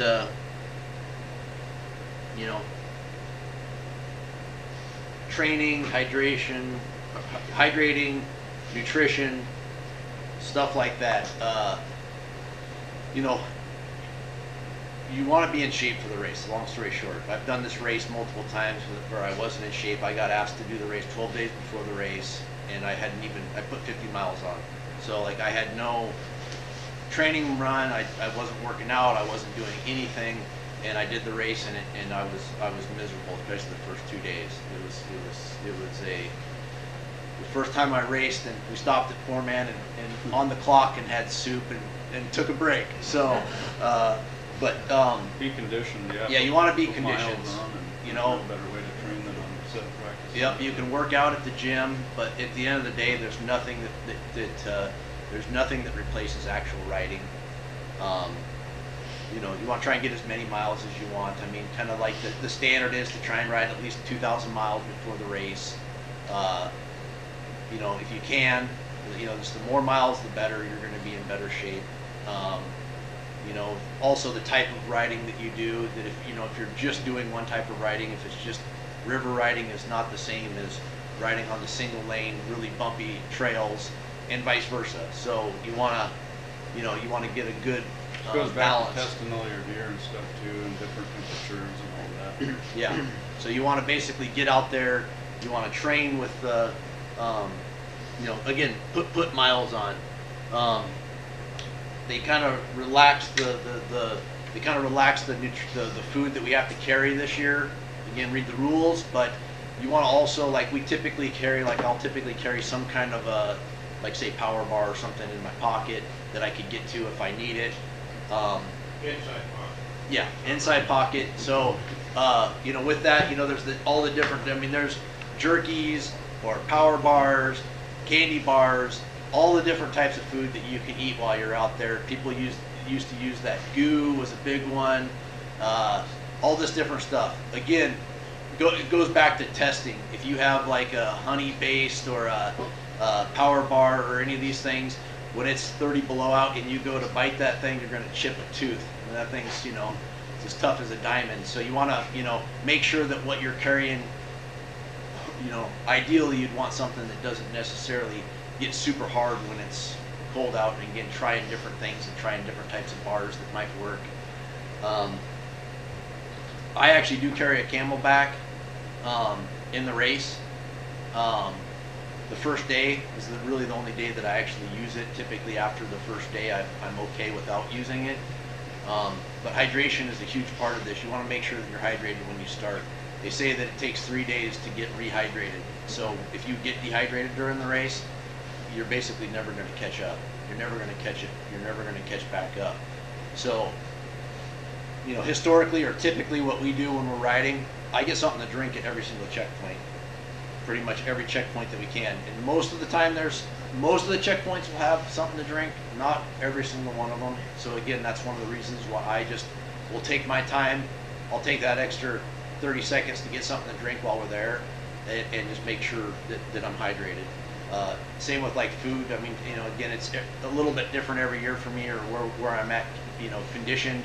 But typically, like, we'll try and just have a little bite of something at the checkpoints if we can, or, you know. Just eat real food once you get to your layover. Yeah. Grab something to drink. But make sure, you know, they say the big thing is like, as you're leading up to the race, just make sure that you're very hydrated.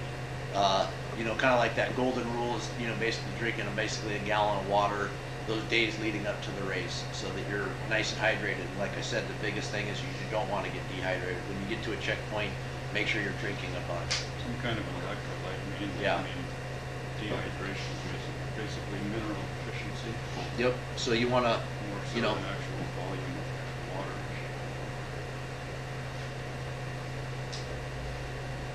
you know, we kind of talked about when you're training with your sled, putting on miles, there's nothing that substitutes that. When you're training too, you want to make sure that you're kind of training with the same gear that you're going to race with. You know, some people will use the same sleds for training as racing. You know, ideally, if you can have a fairly fresh sled is the ideal scenario for the race in the pro class. And even in the expedition class, not having a sled that's completely wore out before you start. So ideally, if you had another sled to train on, but at the same time, you want to make sure that you're training on a similar sled. You don't want to be training on something totally different, and then you jump on your race sled and have very few miles on it, and then everything's unfamiliar. You're you know, and your muscles work differently depending on where your handlebars are, to, you know, where your throttle is, to all these different things, where you're sitting on the sled. So again, you want to try and train on what you're actually going to race. Whether it's exactly the same or set up a practice sled that's very similar to it, you want to try and get as many miles and be familiar with that.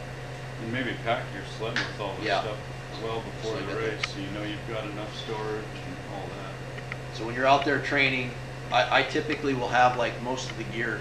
I don't have 100% of everything that's here, but I have the majority of the stuff that's here. I actually I don't carry a sleeping bag, but I carry more clothes for training, so that if I need to put more layers on, I can. To try and, it also tries to simulate what a sleeping bag would be in my back bag. But when we're training, as far as weight goes.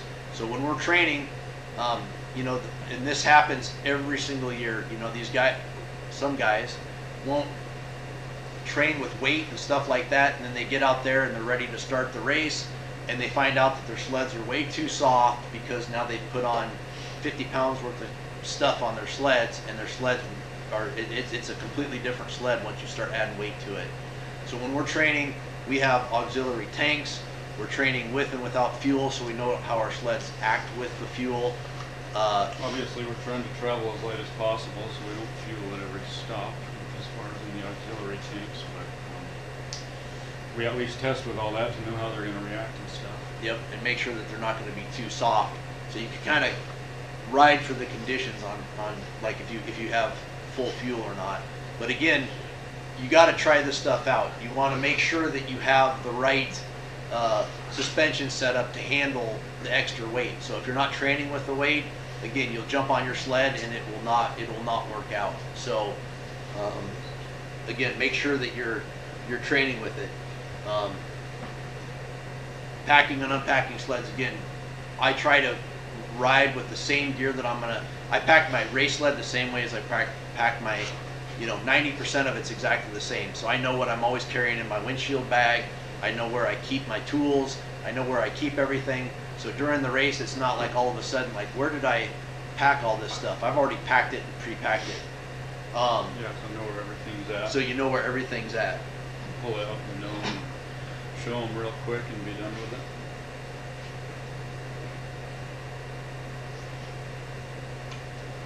So, with that being said, anybody have any questions? So, the same thing, basically test when it comes to sled preparations and accessories and stuff that you're going to have for your sled. Nothing's going to substitute just training and trying stuff. I highly recommend, going through, talking to guys that have done the race before, what works for them, what doesn't, and just trying different things. Probably the biggest mistake that I've seen is people change their system right before the race. They change up how they set up their sled, what they're carrying, different types of gloves, different helmets, different goggles. That is probably the biggest mistake you'll make, because you will, we hear stories every single year. Don't test something in the race. Yeah, don't test something in the race. Something as simple as gloves. You don't think about it, but I know that I know a specific team that did that. They decided they found a better glove, days before the race, and so they decided to wear a different glove. Well, guess what? When they got to McGrath, their hands were just blistered, because they'd never even tried them. They never even checked them out, but they thought they would be better. Again, I highly recommend, again, breaking stuff in too. Gloves, you typically don't want to have a brand new set of gloves when you start the race. Make sure you try, have some miles on them before you actually race. Make sure they're going to work. Yeah. You want to toughen up your hands. You see that all the time in McGrath. People that just don't ride enough, and they get to McGrath and their hands are blistered, and now you're basically you're it's going to bother you the rest of the race. So, yeah, we're just over 2 months out to the race, but it's good to be organized and get all your ducks in a row now, so that you're not scrambling last minute. So I used to ride with, I am married, and I used to wear a wedding ring all the time, and I wore, one year I wore my wedding ring during the race, and it calloused up so bad, like around where it was, that callus would never heal up, so it kept splitting after the race, and I eventually got a massive infection, had to go in and get a shot in my butt and stuff like that. So again, just something to think about. But if you're constantly wearing it and stuff, again, if you're using it all the time and it's not bothering you, it may not be a big deal to you, but again, it's something you might want to think about.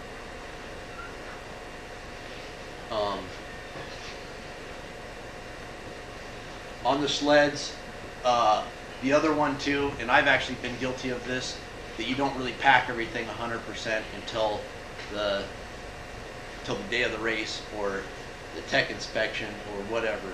Don't make the mistake of thinking that everything's going to fit on your sled if you haven't tried it beforehand.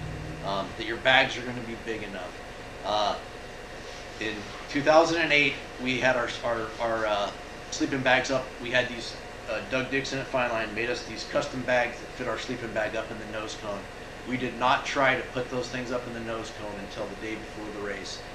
And when we thought we were going to be sleeping that night, we spent the whole night trying to stuff those things in the front compartment. And when I say that, it took like 4 hours for each one to get them stuffed into this front compartment. So try this stuff ahead of time. Good luck taking it out on the trail. Yeah, exactly. And then if you actually had to use it, we used to be very minimalist. I mean, there's a fine line between being minimalist and then carrying everything.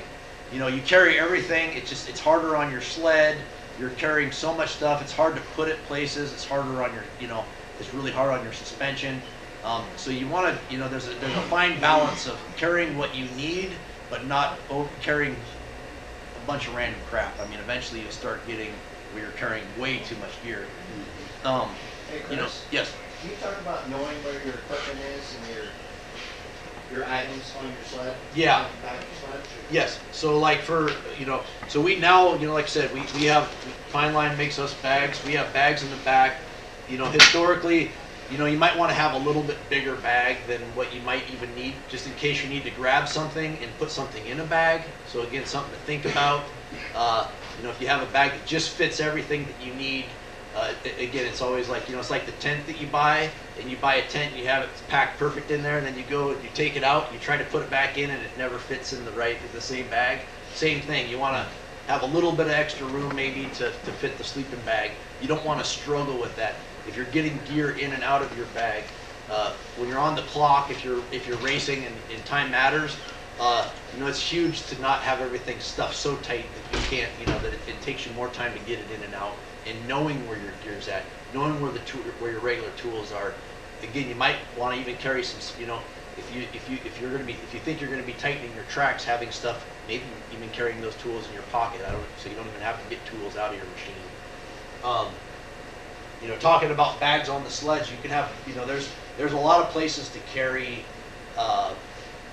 stuff on your sled, from strapping stuff actually on your sled to having bags to be able to carry stuff in under the hood. Typically the bags we carry, we have a nose cone bag. These Matrix Flare sleds have a dash compartment, handlebar bag, rear bag, and that's pretty much what we carry. And under the seat there's storage. Yeah, like on the flares, they have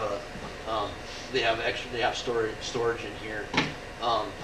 They also make they have a bag that actually goes in here that we use. It's a waterproof bag, and you can put stuff in it. It's really nice. Again, we have like a bag like this we carry an actual day bag that actually it snaps on and off real quick, so that when we get to when we get to where we're laying over, we can actually snap it off really quick and grab it and get off the clock. And it's just like I said, stuff that's nice to have, extra clothes, all your your night stuff, toothbrush, that kind of stuff. Doug makes these bags Yep. at Fine Line. Yep, the Fine Line will have these bags. We have a custom nose cone bag that fits in there. I don't know if does Polaris have one for the Matrix, or does the Matrix? I guess the Matrix one does fit, You can right? kind of retrofit Yeah. the Axis one to Yeah. fit the You Matrix. can. Polaris has one that does fit. I prefer the one that Doug puts together. And he has a bag that goes up there, and the nose cone.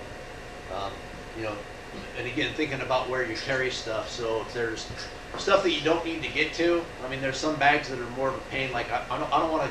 Like some of my safety gear that if I really need it, that's going to be at the very bottom of my nose cone bag, because that's the hardest stuff to get to. Don't want to take your sled off. Don't want to have to take your sled all apart just to grab a couple tools or whatever. Yeah. So it's something to think about, that you want to basically, where you're packing your stuff and how readily available you want it. Like a rope, for instance, you might actually want your rope somewhat handy. You hope to not use it, but at the same time. It's usually good luck if you have it readily available. Yeah. You usually won't have to use it. Yeah. So, again, I would prefer to have just maybe a little bit more storage than you need and not need it, than to have a very minimal compact. Kind of going back to that, training with what you're actually going to ride. I mean, it makes a huge difference if your weight's up, on the front. If it's all the way to the back, the further back it is, it has more leverage. So you want to try and keep most of your weight centralized. That's why some of the heavy stuff we might have in the nose cone bag, and stuff that we don't need. put in those locations, try and keep lighter stuff on the back and out further out back. We've been carrying A-arms the last couple of years, so we actually have some equipment with us, the tools. Again, it's a balance of having enough tools to be able to work on your machine out there if you need to tighten bolts. I carry, some miscellaneous bolts. It's knowing your sled. You want to have, you don't want to carry every single bolt that the sled has, but there's multiple bolts that'll work in a bunch of different locations. Having big washers with you to be able to take up some slack of a bolt if it's too long. Having some of that stuff with you so that you can make a trail side repair. We've got a little quick fix A-arm kit too with some clam shells and some hose clams and some. Yeah. Actually works really good if you snap an A-arm. Yeah, so one of the things that I like to carry is having some hose clamps. Even having this, this is a little piece of metal that you can, long wrenches work really well too. Having a couple long wrenches and you can clamp together an A-arm makes a huge difference. Having a ratchet strap to, for me it's just having that extra little something that you can strap something up. We actually had to use one last year for Mike, putting Mike's sled back together once on a training run to be able to keep the spindle somewhere. Yeah. Having some like paracord, you don't want to use that as your main rope. Going back to the ropes, they used to have like it was purely poundage based, so you could get like say a high quality paracord or something like that. It's very, very thin and it met the poundage requirements. But as soon as we got out, we had to tow. I hit a thing, we had to tow, and it just instantly snapped because it was so thin that even though it had the strength when it was 100%, it would fray real easy, and once it frayed, it had zero strength. We now carry, we carry like Spectral stuff. It's like the stuff they use in wrenches now, so it's like pound for pound the strongest stuff you could get. And this is just like 5/16. Yeah, but you don't want to. But like I said, poundage wise, you can go down quite a few sizes of this, and it still has a lot. It will have Super high tensile strength. Yeah, but you don't want to be too thin. You want something that's actually going to be usable. I guess we can kind of talk about that too. Using a rope. We used cheap ropes before, and by the end we ended up with a rope about 3 foot long because we snapped it so many times. Yeah. Don't make a mistake. Have some good quality. Towing your machines. Again, if you do have to tow, ideally you want to tow from the spindles. On some machines, I know some people that would. Yeah, on the inside of the A-arm in the front, so you're pulling from the front end. You don't want to pull from the bumper. On the rear, pulling some manufacturers, the bumpers are super thin. Or have like say a carbon one or something like that that can easily break if you're pulling. So knowing the place that you can get to, whether like on the Polaris's, actually our bumpers are good enough that you can actually pull from. But if not, you can go back to the running board mounts. So again, just making sure that you have that. On back to like the training and sled setup, suspension is really a big component of making sure that your sled's going to make the race. I mean, that's probably the biggest thing that you could potentially have a problem with. Making sure that it's going to hold up and that it's set up correctly. If you have a Polaris, you can come talk to us. We can help you kind of get if you ride a Skidoo, you probably talk to, Tyler can help you out. One of the A team or big team Skidoo guys can help you guys out or point you in the right direction of what you may need. Like I said, you can get with us. We'll help you with what you may need. We're pretty lucky. The sleds now, there's very little you have to do to them, but there's a couple things that really make a big difference. More than likely though, like I would say having heavy springs or heavier duty springs than like what comes on the sleds, depending on what sled you're riding. Again, you're going to be putting 50 pounds plus of extra material, extra stuff on your sleds. 50. I mean, especially when you start talking about, when you talk about fuel and stuff like that, it could be more than that even. So you know, riding with just like the stock stuff, and it might work just fine, but as soon as you start loading it down, you're gonna wanna have some, you know, have the right springs that, your sled's sprung up high enough to handle that load. Same with, you know, suspension setup is a big part of it too. Making sure that your sled rides good. You don't want, if you're bottoming out on every single bump, your sled's just gonna fall apart, guaranteed. So you wanna make sure that you're not bottoming out all the time. At the same time, you wanna make it stiff, but if it's too stiff, you know, it's hard to ride. So you gotta have that fine balance of setting your sled up with the right valving, with the right shock, with everything, make sure that it works. Again, talk with the, you know, if you're a Skidoo guy, if you're an Arctic Cat person. Yeah, if you wanna get I into don't know. specifics, reach Yeah. out to us. Yeah, if you want to get to the specific, you know, we're not going to necessarily give you our valving, but we'll point you guys in the right direction if you're with the pliers. We can get you in the ballpark and what we think you should be using, and help you navigate that to where it does ride good. You know, stuff as simple as like running studs on your, you know, running studs on the outside belt. You know, back 20 years ago, sleds, the tracks would not hold up. The tracks were made a lot better now. You don't see them falling apart. So some people do run studs on the outer belt, but you also want to make sure that we've seen, like even in 2000, we typically don't run studs on our outside belt. It really does help with side to side, or if you're on the glare ice, once you get your sled on the edge, it doesn't have any studs to bite.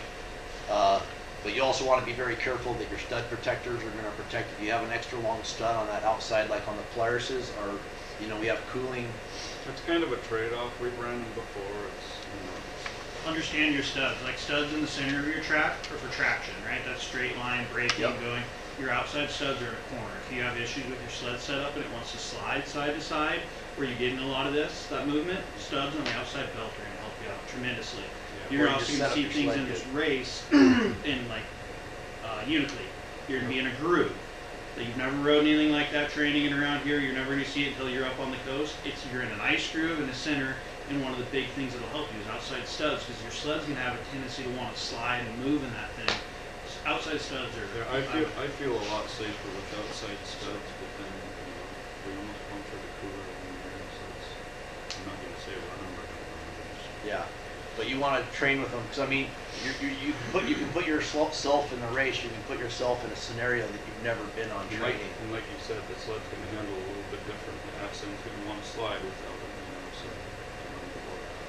Yeah, so again, stuff you want to try.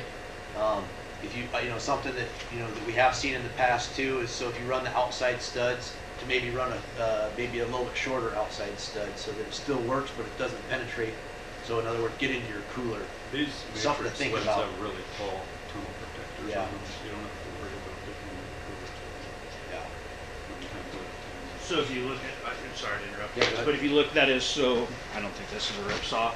But almost every, yeah, so you can get away with it too. Almost every, well, all ripsaw 2 tracks, they're shorter lug on the outside. So you can run the next size down lug from your 1.375, which almost everybody's gonna have an 1.25 inch. So your center studs, go to like a 1.28. That'll be your outside one, and then it'll give you more deflection for hitting your cooler or something up on the inside. And it still gets us plenty of bite, your 3/8, what you want for like a 3/8 bite for the stud, Yep. because the outside of that track's gonna be rolled down. You're getting the clearance over the paddle. Yeah, so something to think about, and again, trying different ways, because it definitely doesn't have as much stability without outside studs. But that's what you're used to. I mean, Ken Lee and them, they used to train all year without studs at all. So they were used to just not having any studs. So when they put studs in their track in the center belt, it was like, to them, that was like traction control. I run So- them on all my practice sleds. I'll run studs on the outside. I don't run them at all, so, No studs. on the outside. No studs on the outside. Can I have just a minute, Chris? Yeah. Okay, I'm gonna start cooking lunch. We've got plenty of everything, but what I don't wanna do is cook 35 hamburgers and only half of them to eat. We got chili, you got chili bowl, you got chili dog, chili burger, potato salad, chips. Does anybody not want a hamburger? There's 35 of us here right now. Does anybody not want a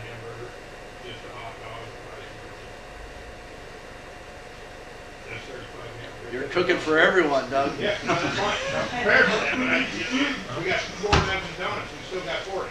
Okay. So, with that, I'm gonna start cooking lunch. You gonna do the break at noon for lunch? Yeah, we'll Yes. do a break here at noon. So it's gonna come off in kind of waves. So, But on that, you're gonna show up at tech, don't see what somebody else is doing, and then go home and do that. Yeah.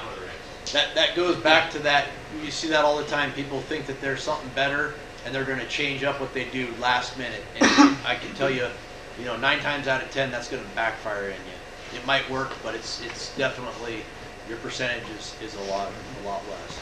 You don't wanna, a couple years Just back. goes back to not testing something right before the race. Yeah, a couple years back, there was no snow, and a bunch of guys threw on a bunch of radiators. The days in less than a week before the race, and a bunch of people put radiators on. Guess what? All of them had problems because you know what? They weren't testing with them and trying them all year. The guys that didn't put radiators on actually did better because they didn't have problems. They didn't have issues with their cooling system. So again, I highly recommend not just.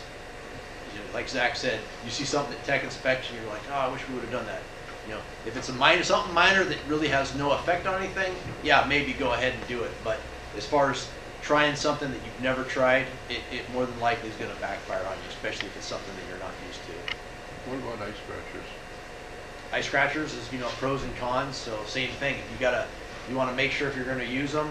Kind of gauge it on the condition. Yeah. It's closer to the race. Gauge it on the conditions. I mean, there's pros and cons to having them. I mean, there's, they can grab stuff. They can tear up, depending on where you mount them, they can tear up your track if they're on your rails. So again, it's trying this stuff out. Again, you don't want to put those on the day before the race and hope for the best.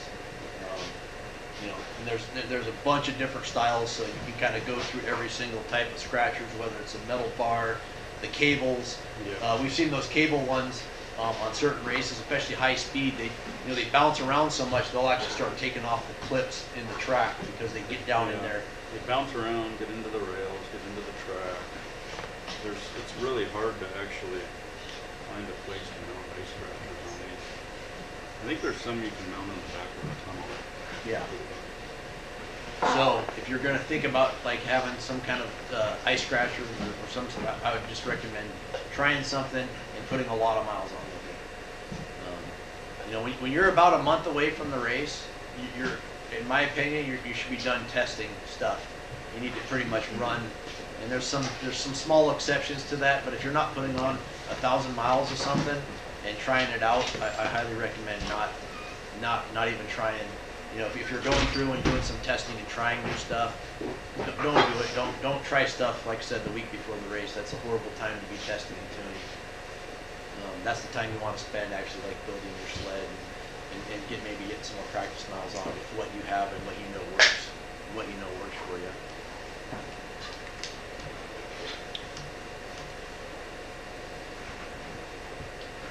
Depending on what your sleds are, things to be thinking about. Some people use mirrors. It's easy to kind of keep track of if someone's behind you. Extra hood straps. On certain sleds, maybe modifying your seat depending on what you're using. Some people back in the day would, essentially the back half of their seat that they didn't use would hollow it out and use that for their sleeping bag. Just something to be thinking about. Going back to some of the stuff we carry, like just some of the little windshield darts and just little odds and ends, some of those Zoots fasteners, those quarter turns, we carry some of those just in case. Stuff that's you could easily throw on and doesn't take much space up. Finding out from people with the same brand of sled that you have, like we talked about, like reinforcements. There's all kinds of stuff that people have done in the past, whether it's A-arm reinforcements, which most of them I wouldn't recommend, but people would modify their A-arms. Tunnel reinforcements, again, depending on what kind of, where you're, like in the very back, I think a lot of people have probably seen some of maybe the long track sleds and people put a bunch of weight in the back and they just fold up. But so, you want, make sure your tunnel's going to be strong enough. Whether you need, yeah, but again, in the past we've had to reinforce you know, torque arms and rails and different components, and again, talking with guys and figuring out what you really need to do to it. A lot of it, I call it insurance. So like on our sleds now, they're built very well, and there's really actually minimal stuff you need to do to it. But then we also, what we call the insurance plan, we do maybe more than we really need to make sure that we don't have a problem with it. For that scenario that you weren't thinking about, hitting an ice ledge, hitting something hard that you normally wouldn't encounter, and you can do that during a race. Yeah, you can never implement like a race scenario, you know, you can train as hard as you want, it just seems like in the race, you see things that you've never seen before. So yeah, we go the extra mile to build them to the hill, and yeah, go extra insurance there. Yeah.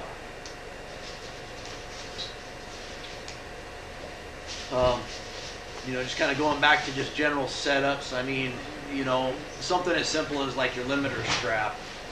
You know, some people don't even think about that. They get their sleds and they just go out and ride and never put two thoughts into it. But your limiter strap adjusts where your track's laying in the neutral position. So, you know, if you let the limiter strap out, you have less ski pressure. And again, if you suck your limiter strap up, you have more ski pressure. Again, there's something just to be thinking about. You know, if you're more concerned about going around corners, maybe sucking up your limiter strap on straight stretches. It also gives you more planning for steering. That can also be a downfall. It makes your steering heavier. It can also be a downfall. So like if you're going through the burn and there's no snow and it's just frozen clumps of, you know, that extra ski pressure actually. You want a light front end. Yeah, you want a light front end. So again, just something to be thinking about, you know, like how you set your sled up, because it can really greatly affect your overall handling of your sled. Again, this isn't something you want to do the week before the race, because you totally change up your way your sled handles. It can be night and day. So just try different things. Try messing with it. Even again, installing the heavier rear springs, like let's say, that changes your overall handling characteristics, because it will keep depending on where your preload and stuff is, give you a heavier front end, as opposed to it squatting and lightening up your front end. Handlebar grips, again, you know, some people like super grippy handlebar grips, some people like softer. In the past, I've actually liked some. I don't hold on to my handlebars, I just let my machine kind of right underneath it, and then I grip it when I need to. So I don't like really aggressive grips typically. So just, you know, see what you like. Again, don't do something different and get a bunch of blisters. So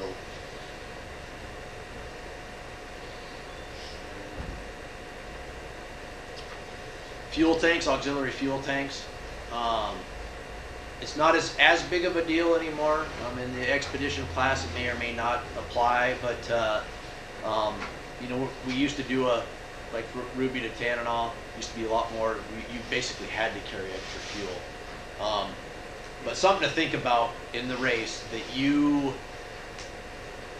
if you're breaking trail, if there's 2 foot of snow on the Yukon and you happen to be the front runner, because it could happen. You know, the way layovers are, you might find yourself, even if you're in the back of the pack, you could technically be in the front. You could leave before everybody else, maybe not even know it. And you're going to get yourself in a position where you could be out on the Yukon where you might be going full throttle, or where you basically can get your speed going, and the trail's not broken. You're going to burn a lot more fuel than what you think you're going to burn. You know, these modern sleds do a lot better, especially if you let off the gas, but you could go through a lot of fuel. So me personally, I would rather carry a lot more fuel than we think we're going to need and not need it, than not having enough fuel. Letting off the gas will save a lot of fuel. You know, like on these sleds, you know, putting, you can get a lot more mileage than obviously if you're just at full throttle. So, you know, again, monitor your fuel. You might want to. A slow ride beats a fast walk. Yep, a slow ride beats a fast walk every day. I had to walk in the Iron Dog. I had to walk to a checkpoint because I didn't make it. My teammate ran out of gas, and I ran out of gas after him. Nobody was coming behind us, and I had to start hoofing it to Tananol. So, But like for expedition class, like you said, you could easily save fuel letting off the throttle before Yeah. 75 minutes before Know the your power sled. valve. Know your sled. Power valves. So Yep. stay below power valve engaging, you're gonna increase your fuel economy tremendously. Yep. Yeah. And then also maybe taking turns breaking trail, so not just one person's breaking trail, and just again something to think about. That happened a few years ago where guys just started taking turns breaking trail because the guy up front that's giving it full throttle all the time, he's going to go through a lot more fuel. So Learned that in the rookie year. Tyler ran out twice. He was leading us. yeah. So and like I said, I ran out of gas my very first year racing this race, and I haven't, knock on wood here, I have not run out of gas since, and because it was such a miserable experience, didn't want to do that again. So There's a again, trend. I ran out my first year too, so don't be a rookie, don't run out. yeah. So like I said, we it's lost just fourth by 2 minutes. yeah. So I think where I'm going with this is having the ability to carry more fuel than you need is better than not having the ability to do it. The reality is people will make that argument all the time. It's like, well, you don't want to, I don't want that much. And there's, obviously there's pros and cons. Guys running tanks on the back of their sleds or the running board. If you want to talk about why I think the pros and cons of each one, but you don't have the space on your running board to maneuver around. But it keeps your fuel low. But realistically, if your tank's a gallon bigger, weight-wise, when you're not carrying any fuel, it's nothing. It's very little. Maybe even having a setup to where you can have an extra gallon that you can strap onto your sled, or some of those fuel bladder type of systems.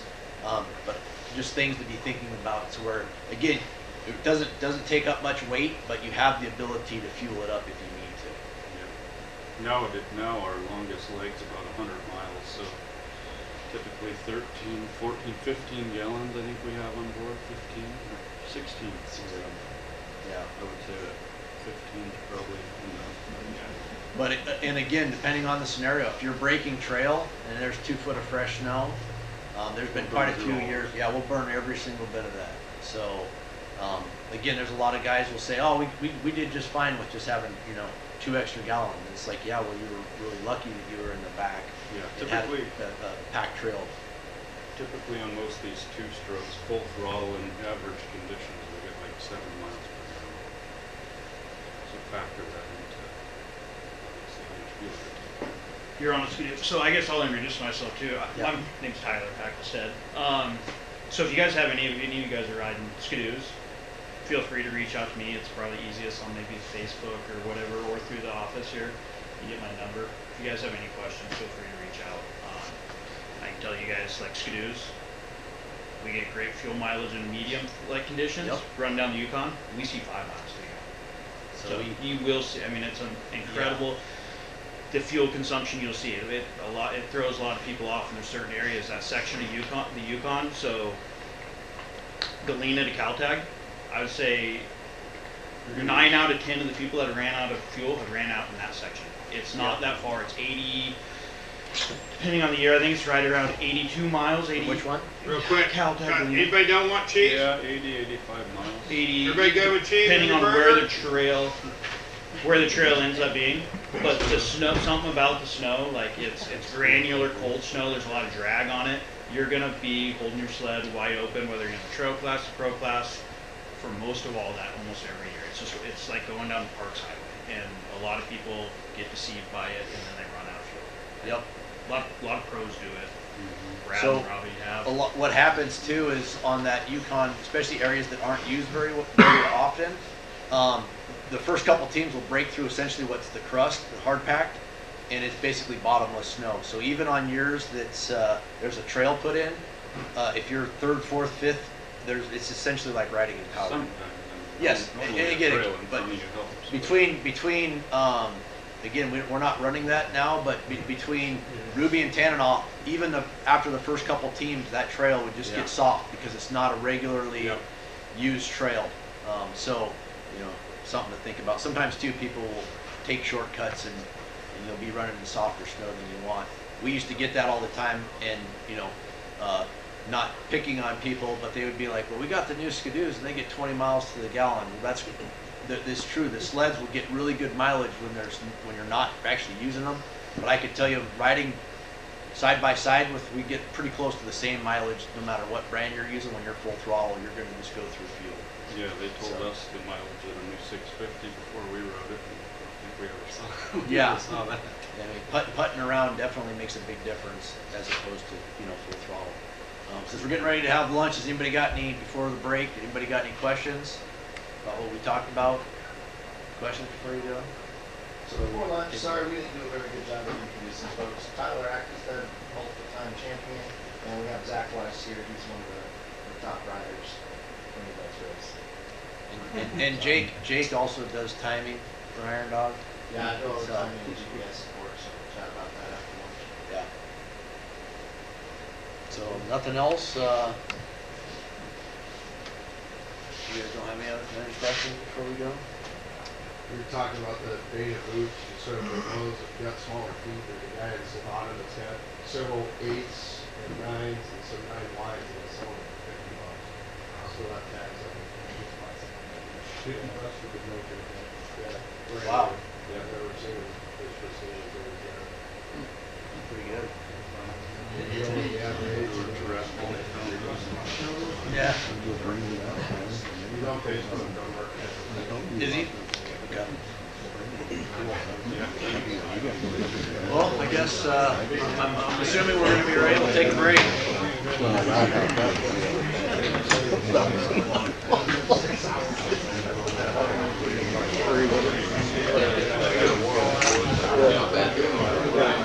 Doesn't know. I'm gonna do Huh? Let's get out of here.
4005. All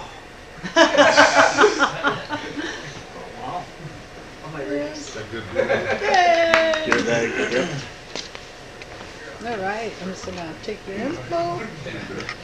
We were not putting it back. And what's your first name? Cody Which one was it? We ready to go? Oh, Pruitt. Oh, I know. We'll get out of here as soon as we can. These guys got about an hour of information left without Jake's timing information.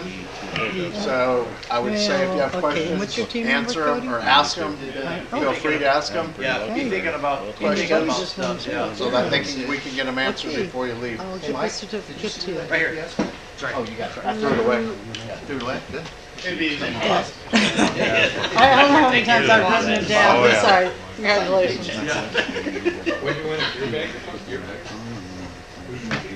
Ready? Are we live? Yeah, we are. All right. So I'm Jake Goodell, Board of Directors. I also manage the timing for the race and the GPS tracking. So when you guys are racing, riding, we're constantly watching you, monitoring the times, what goes into the software. One thing with the GPS is tell your family members they only ping every 5 minutes. So you will see one rider 10 miles ahead of the other rider, but you have to hover over the screen and you'll see that the time between the pings is 10 minutes. So riders never leave their partners. It's in the rules, you don't leave your partner.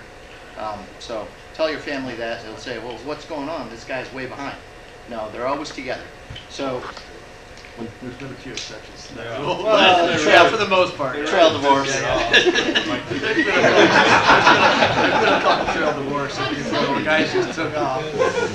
But so these are the brackets here. You'll get them in your racer packets. There's a couple washers on here. There's a rubber vibration washer that goes up against the machine. The bracket needs to be mounted on your sleds at tech inspection. So if it's not there, they won't pass you for tech. So it'll be mounted before tech inspection. Before tech inspection, yeah. So it needs to be on the dash somewhere facing up where we can access it, and also so it can see the sky. So don't put it under the hood. We usually mount them right here on the flares. Yeah. Usually you come out with rules on, or general information for the different sleds. Yeah, so usually we'll take pictures of acceptable mounting locations, try to stick to those. If you have any questions, my phone number is in the racer package, so give me a call. I'm happy to take a look at what your thoughts are. The GPS itself, it's pretty small. It's no bigger than the bracket, and then we need to be able to wrap a zip tie around it. So don't put any double-sided tape or Velcro or anything underneath it. The bolts are sufficient to hold it to the sled. These units are a one-way transmitter. There is no emergency function on them, so that's kind of on you guys to have an in-reach or whatever communications you have. This is solely for tracking. So when we get to the start line, you'll have your brackets on and we'll come through, we'll set them all on the sleds and get them acquired to the satellite, and then we'll mount them to your sleds for you. You don't have to worry about them unless they fall off, try and pick it up, but you don't have to mess with them. They will track you through the race. Sometimes they take a little while to wake up because there's a vibration sensor in here. So if you start going and somebody says, oh, they're not tracking, they will wake up. So kind of a set it and forget it thing. Don't mess with them. We'll do it all for you. You guys have any questions? How long do the batteries last? They last the whole race. Yeah. You typically don't have to. But that's so I was just going to interject. If I have my way, we will have them pinging every minute, and we may have to rely on you guys' help in especially pro class, to change batteries. Yeah, if we do I think the next step up is 2.5 minutes versus 5. We're going to I'll handle that. Yeah. All right. So maybe some changes, maybe some stuff in Gnome. Well, I might be in Gnome then changing batteries. So, but yeah, But as a racer, you don't have to worry about them. Yeah, we rarely do we have problems. They're accurate, and they're pretty accurate. So we'll be watching you guys, and this is the main mechanism for the public to follow the race. So they're pretty important. Like I said, if it breaks off or something, put it in a pocket or maybe a gear bag on the top, so it will transmit through a gear bag. So just try and hang on to them. Jill? Dave, you want to mention the CPS deposit and Oh, what's our return date? March 1st, I believe. March 1st. So there is a return date. So Or there's no, a that's wrong. $200 March 15th. deposit on the GPS unit. So make sure and return them, and you will get your deposit checks back. If you don't return them by the due date, then your deposit is forfeit. If you cross the finish line, they're gone before you even know it anyway, so. Yeah, You we- don't even know that, you snap them up right at the finish line, but if you don't make the finish line, make sure you get back to the camera. Yeah, we try and clip them at the finish, but for folks that scratch, if you leave your sled in McGrath or wherever it is, try and grab that. Use a pair of snips and cut the zip tie, but otherwise don't mess with them, and they'll track you through the whole race. You talk about timing at all, or not really? Yeah, so timing, when you guys get to the checkpoints and you talk to the official there, the checker, make sure and get with them immediately, let them know what your intentions are, whether you're gonna lay over or you're not gonna lay over. This year, there's a change to the rules. We used to advertise teams' declared layover times.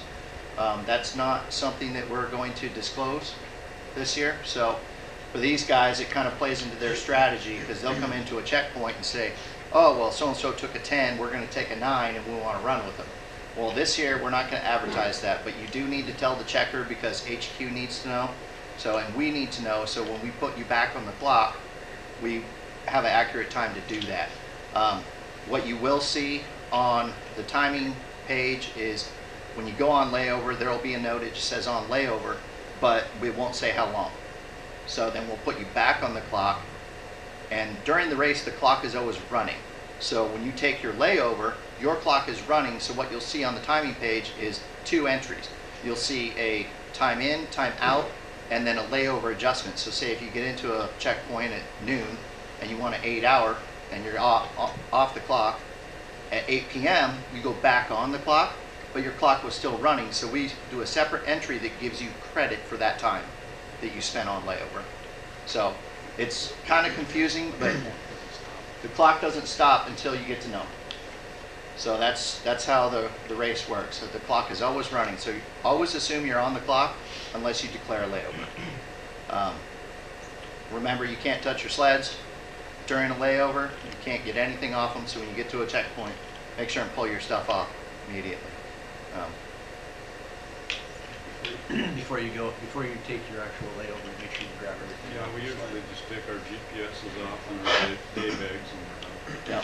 maybe a pair of Yeah, so we work really hard to try and keep things accurate. We do make mistakes. Remember that we're only dependent on the information we get from checkers.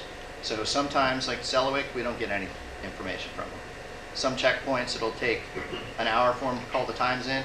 It's more important for the checkers to fuel sleds and keep racers racing than it is to, oh, we got five teams here, let me go call HQ. So it does take a few minutes for us to get information, but we work really hard to try and get up as soon as we can. So. And the website will only reflect course time this year. You won't see layovers out there. It's too confusing to Yep. Yep. the So, general public. They call constantly, oh, somebody's missing their layover hours. Like, let's just run and show you. yep. So it'll just be course time, and the way the rules are written, it's kind of a free for all. I mean, you can take 1 hour, you can take 8 hours, 7 hours. We did make a change this year. You can change your layover once northbound and once southbound, but refer to the rules and make sure you know the rules regarding layovers and declarations. Questions? All right. We leave in like 2-minute intervals, right? And then you 2 adjust minutes. our time Yeah, for that's a the good first point. day. Yep. So because it's a time race, and the idea is to keep all the teams on the same race clock, but you leave in 2-minute intervals. So if you leave last, your first say we have 30 teams and you leave last, you're leaving 60 minutes behind the first team. So your first layover, there will be a credit or a hold, depending on where you're at. So if you leave last, you will have no hold. If you leave first, you'll have a 60-minute hold. So if you declare an 8-hour layover, you'll actually be there for 9 hours to make up for that hour difference. So what that does is that puts all the teams on the same race clock. After the first layover. Yeah, so if you take it in Puntilla, it'll be assessed in Puntilla. Most teams will try to take it in McGrath, and it'll be assessed in McGrath. So your hold time may be 42 minutes. Your hold time may be 40 minutes. If you leave 20th, your hold time will be 40 minutes. So that's what that is. It's kind of hard to wrap your head around it, but you got to think about the team ahead. The first team has a large hold, the last team has no hold. So it's to get everybody racing in true time. Now, with the way the layovers are structured, that kind of goes out the window, but then it resets back in Gnome. And in Gnome, what'll happen is a restart will bunch the field up. And I'm not sure, I'd have to check, are we 30 minutes this year? Yeah, it's in the rules, the restart procedure, but we try and compress the field because our goal is to get the first team to the finish line at noon. So we need to get all the teams there. We're trying for what, 4 hours, Mike? 3. Awesome. So there'll be another, basically, so in Squinton, there'll be another hold, and same thing, Yeah. no different than Nome, they're trying to bunch everybody up to the final finish with Exactly. the last checkpoint. Is everybody being held at Squinton this year? Or? Yes. Yep. Yep, we're not doing the puntilla thing and putting teams ahead of people, and it just makes it too confusing. So there will be a hold in Squentna. The leaders will probably spend quite a bit of time there. The idea, like I said, is to get everybody to Squentna and have an actual race for the finish because we are dependent on optics and the public. So that's our goal. Is there a hold in Kotzebue? Yes. Yes, there will be a hold in Kotzebue. So I haven't figured out how to build the race yet in the software. I think the easiest way, because we're guaranteed a hold in Kotzebue, would be to take everybody off the clock in Kotzebue. So it would essentially be kind of another Gnome, another halfway point. Just for the Yeah, I think we want to if I remember right, it's kind of the same thing. We want to try and get people. Yeah. So it's not a set time. It's not a set time. It'll be a departure time of probably 8 8 a.m. a.m. out of Kotzebue, so we can kind of get everybody bunched up to get the Gnome in the daylight, or as much daylight as possible. Anybody else? All right. Thank you, guys. Good luck. Thanks, Jake. Yep. So, kind of on that same thing, just make sure you look, said every year the rules change just a little bit, and like with the timing and the layover, it can be kind of confusing. So just read it as much as you can, and try and figure out that layover. There's also those exceptions to the rules, like the hold in Kotzebue. So if you try to understand it, eventually talk with people, talk with Jake and stuff, if you don't fully understand it. Another one are we going to talk about the when we about We'll talk about that too. I'm is gonna back. that set in stone? Or? I don't know. We won't talk about that here. So there's a couple things that I missed, kind of at the start.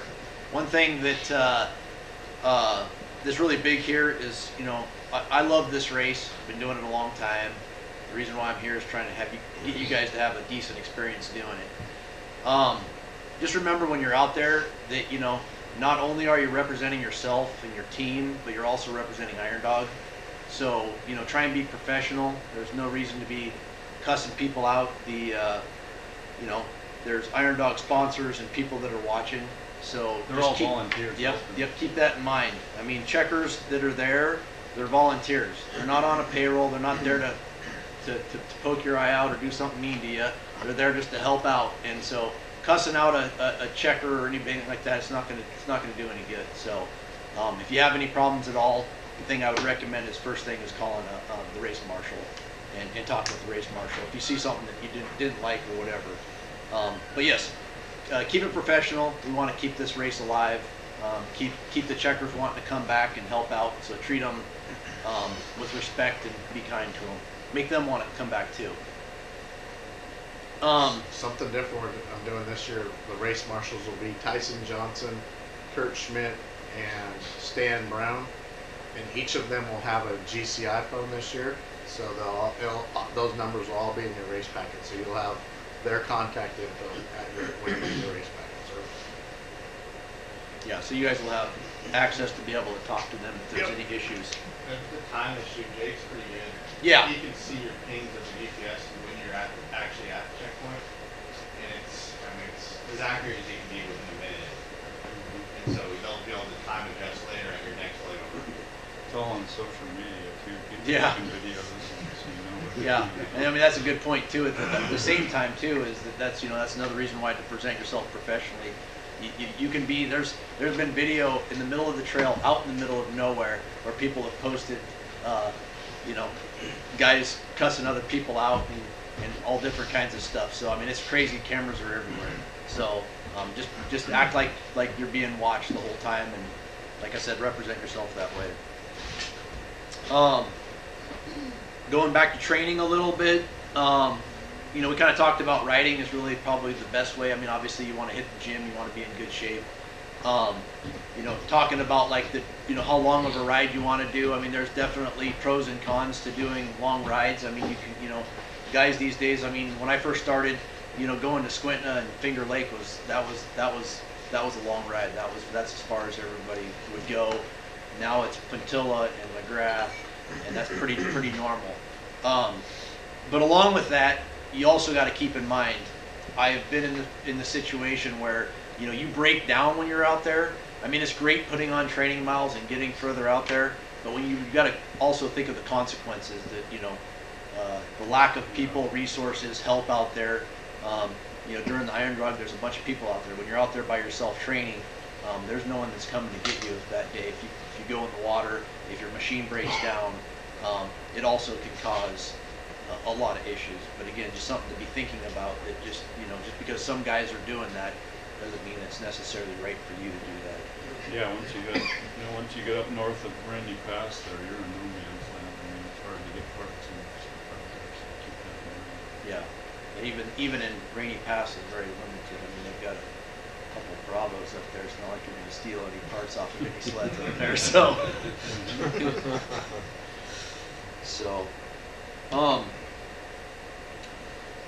Going to checkpoints. A couple things. I remember my first year. We had taken the road into McGrath. It ended up snowing, and for some reason there was no trail going into McGrath, so we took the road. I think you're not allowed to do that, but this was a long time ago, and everybody did it. And we get there, and I asked the checker when we were there. I said, "Hey, how do we get out of here?" And he's like, "Oh, just go down to the river and hit the cones." So go down to the river, and I see cones. Well, what I didn't realize is we had come in one way, and I didn't realize there was two sets of cones. The original set that was supposed to be coming in and the set that was going out. So what did I do? We went down. We were heading back to Nikolai. Yeah, we were heading south back to Nikolai. Had no idea because I didn't have it on my GPS or anything. So just something to be thinking about. Like, checkpoints can be kind of confusing going into and out of. I mean, that's something you don't really think about. Sometimes they're marked really well. Sometimes they're not. Same with the trail. The trail sometimes is marked well, and sometimes they just fizzle out. Sometimes so it could go any way. So you got to kind of rely on yourself, GPS. But when you get to checkpoints, a lot of times it's a good thing just to say, hey, how do we get out of here, or what's the best way? Because sometimes you go back the way you came. Sometimes you go up the road. Lately they've been marked pretty well. They have been marked pretty well, but there's some of them that there's no markings at all, and they don't tell you. So sometimes it's best when you're there, just ask, just quick shout, hey, how do we get out of here? And it'll definitely help you get pointed in the right direction. So a couple things on that, Chris. Yeah. Every checkpoint this year, the checkers are going to have in each checkpoint, there'll be 4 of these vests sent to every checkpoint. So at least hopefully they'll wear them and you know who you're looking for when you get to town. They'll have that on them. Also with the lath that's being sent out to do that's coming by the mailman, so we'll let him in.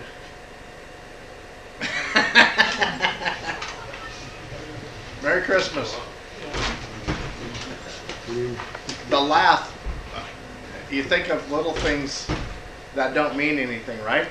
So the lath that we're doing this year, that's getting sent out, has it'll have a reflective piece around it that says Donlin Gold on it, on the reflective piece, and then on the one side of the orange paint, it will say Iron Dog. So what these guys are talking about in ground storms, ground blizzard, you think you're lost, there could be stakes all over the place out there, or lath. And there is. If you find the one that says Iron Dog and the reflective Donlin Gold on there, you know you're on the Iron Dog Trail. We're not doing it for just because it's cool. There's a reason why we're doing it. The other thing too, traditionally, in the last 4 or 5 years, we've done 3,000 laps for this year. This year we got 5,000. So we're hoping, like Chris talked about these checkpoints, we're hoping they're marked a lot better. And when you're in between these checkpoints, you get 20, 30 miles out, and the next 20 or 30, you may not see. Yeah, right. They're on the trail.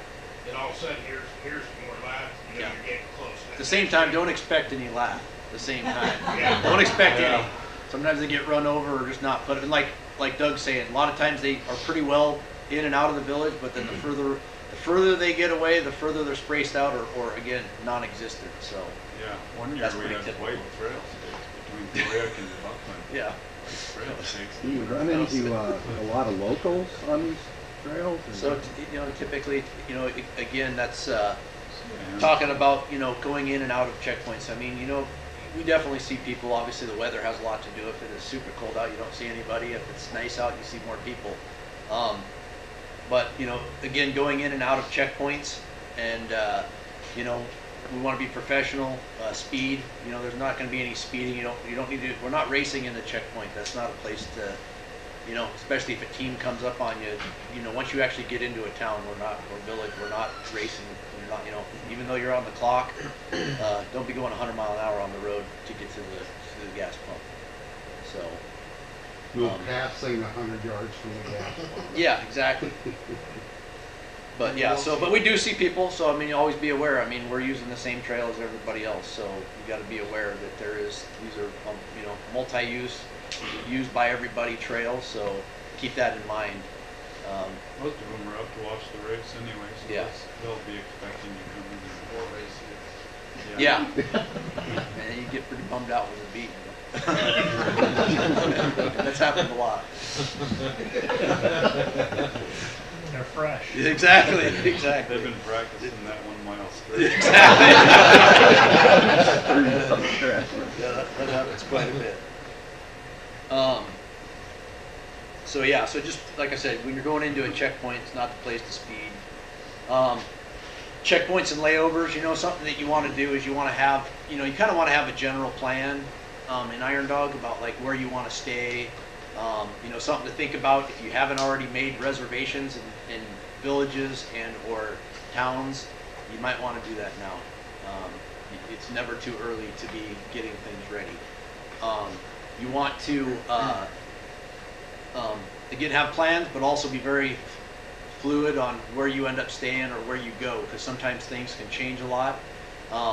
If you're riding and things are feeling good, we tend to want to try and go further than what we originally planned on doing.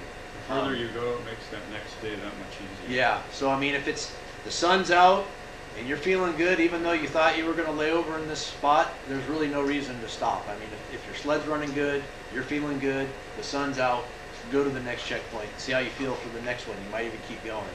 And sometimes it's tough to make that decision, especially like you get on the Yukon and it's cold, but it's sunny, and you're like, we were going to stay here. But in the end, you end up, like Mike said, you'll actually thank yourself that you just did it then. Yeah, Galena's always a nice hub that everybody wants to stop at, but we like to we just block that out of our mind and go as far as we can. I mean, kind of what Trying to get off Mike that had kind of talked about, that when you, like say you leave Ruby and you go to Galena and then you stop in Galena, just something to think about.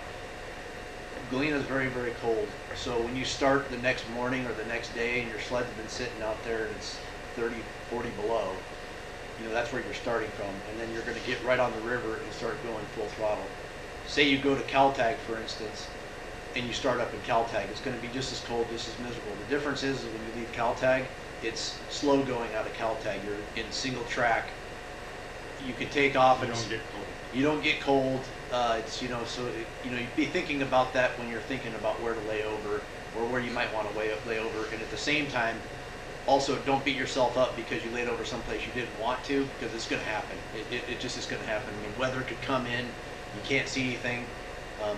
With lights and stuff now these days, sometimes you're better off to run at night anyways. So sometimes you may even want to take a layover if it's whiteout conditions. Kind of gauge it, yeah. If you Yeah. see a bunch of the top pro class teams laid over, you might want to stop, because they're probably trying to You don't wanna go brick trail, for instance. They may or may not know. They They'll may or want you may to not, go. or they may or may not know what they're doing too. So, but yeah, generally speaking, if you see everybody laid over, there may be a reason for that. So, maybe do a little bit of research before you go on. A lot of time it's because there's either no trail broken or they find out something, or again, it could just be the weather. Sometimes a lot of guys, like I said, you'd rather run at nighttime than in the daytime.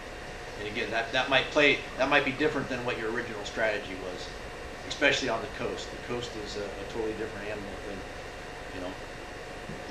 kind of looking at these in the different areas. I mean, you leave the first day, you leave out of Big Lake, and we have 60 miles of kind of river running, or 50 miles of river running. So it's kind of open and a little bit faster. It's different than the Yukon. It's because it does have more bumps and stuff. And then you're basically on a single track pretty much all the way to Ruby. There's a road going into Ruby, but that's just, it's a single lane trail that you're basically following. Once you get to Ruby, you're on the Yukon. Usually that's not always, but it might be single track, but it's typically smooth. You got to really pay attention though, because there can be some, that's where you want to go wide open. I remember my first year, I had asked somebody that done the race, and I asked him, I said, what's the craziest thing about Iron Dog? And he said, well, we left Ruby and it was super smooth and it was nice out, that like I held my machine full throttle for 15 minutes straight without even letting off of it. So I thought that was pretty crazy until my very first year. It was sunny out. There probably wasn't a bump from Galena, from Ruby all the way to Galena, and I literally had it wide open the whole time. And I said, that guy was full of crap. He said 15 minutes. This is like 40 minutes of just wide open running the whole time. But at the same time, you got to be really careful, because if there's a hazard on the trail or next to the trail and you can't see it, I mean, it could be the end of the race too. So, but anyway, so the Yukon's typically a little bit wider, smoother. And then when you get to There's always a couple of good dips right by Koyukuk, which is halfway between Galena and Caltech. and right in front of Mulatto. Mulatto always has. As a matter of fact, Mulatto has gotten. There's been quite a few people who've been medevac out of Mulatto. 45 miles an hour, right? We got this couple coming up. And they're there every year. It's from the channels that are right there and they're there pretty much every year. We hit those in the dark the hard way.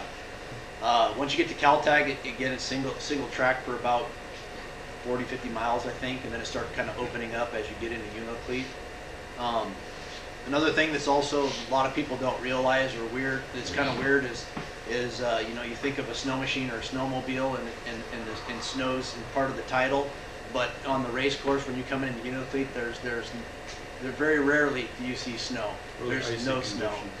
It's you're basically riding on tundra and ice, and that's it. So sometimes the burn's that way too. The burn can go both ways where there's no snow, and so a lot of people, are pretty shocked at how little snow sometimes we're actually riding, and that's pretty normal. Just want to keep track of your temperatures and stuff like that. Unoclete, though, is historically has very little snow in Unoclete. What little snow they get is blown away. And the coast, kind of generalizing the coast, ice conditions can change pretty fast. So again, talking with locals, although you got to be a little bit careful, because sometimes, like the first year I raced, same thing, I'll never forget, they told us when we left Shack Tulip that, don't go out on the ice, it's open water, don't go out on the ice. And so we went out on the ice, and it was you couldn't see, 10 foot in front of your bumper. So we were just putting and just kind of worried about going in the water the whole time. And then eventually the weather kind of opened up, and we went straight across the ice, and there was no problem. So we're kind of like, yeah. So again, maybe you might want to get multiple resources when you stop, or try and figure out where you're going the next day, what the conditions can be. It's almost always windy on the coast. Yeah.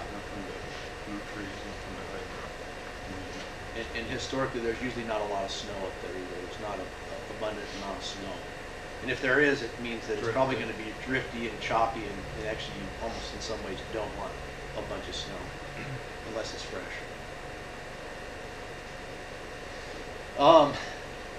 You get to Nome. A couple things to think about when you get to Nome. Kind of the same thing. You get to Nome, as a rookie, you don't really think too much about it. You don't have any street clothes. Now you're running around in all your gear that you took with you. So something to be thinking about is maybe things, both parts and maybe it's clothing and stuff you want to send up there. So you might want to pre-send gear to Nome. You know, some street clothes, some tennis shoes, you know, whatever, what's comfortable stuff because you're going to be there for 2 evenings. So, you know, you're going to be working on your sled. You don't want to be in your boots and snow gear. So be thinking about that. Things to be thinking about parts-wise that you might want to send to Nome. There are some local dealers there, so if there's specific things you might want to call early, have some stuff set aside if you need it. That way you know that it's there. If not, you want to pre-send some stuff up there. Things to think about that we've seen in the past. Although most people are using Best Bell High-Fax, but High-Fax used to be a big one. Skis are another one. Carbides, belts. Just some preventative things. Yeah, preventative maintenance stuff. You got stuff, you know, when you get to Nome, you're going to have, you know, time to work on your sled. And I don't remember what the rules are, but you have like a 15-minute inspection. I don't, like I said, look at the rules, but you have an inspection period, so you can look over your sled really good. I highly recommend doing it earlier than later. Don't just wait and procrastinate looking at your sled, because you may need parts that you don't know that you need. And if they don't have, if you can't find them in Nome, you still have time to make a jet. Get a gold streak. Yep, you can still get a gold streak to get stuff up there. So I would recommend you wait till your sled thaws out. You want to give it enough time to have some time to thaw out, but don't wait till the next day or the next night. You can wait 24 hours after you get there. That's a horrible plan.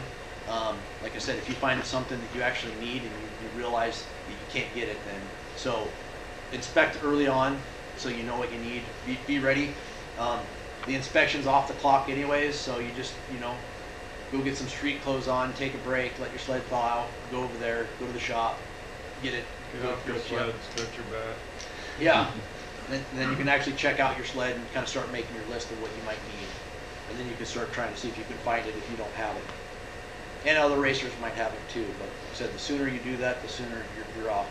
And that goes for any when you lay over anywhere. You know, if you do a quick glance at your sled when you're getting off of it, making sure that you don't need anything. And if you do need something, you want to do that. You want to start trying to source that right away. Some of the villages have very limited resources and parts, especially with the newer sleds. There's not, believe it or not, there's not in some of the places there's not a lot of newer sleds there, so it's hard to get stuff from people.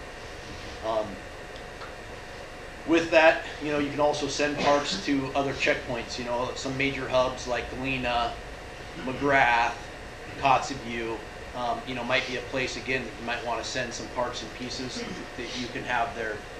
You know, in the past, you know, a lot of people take front ends out going to McGrath. I mean, you know, if you haven't heard of it, there's the Buffalo Tunnels, and it's basically a trail that's about as wide as the sled.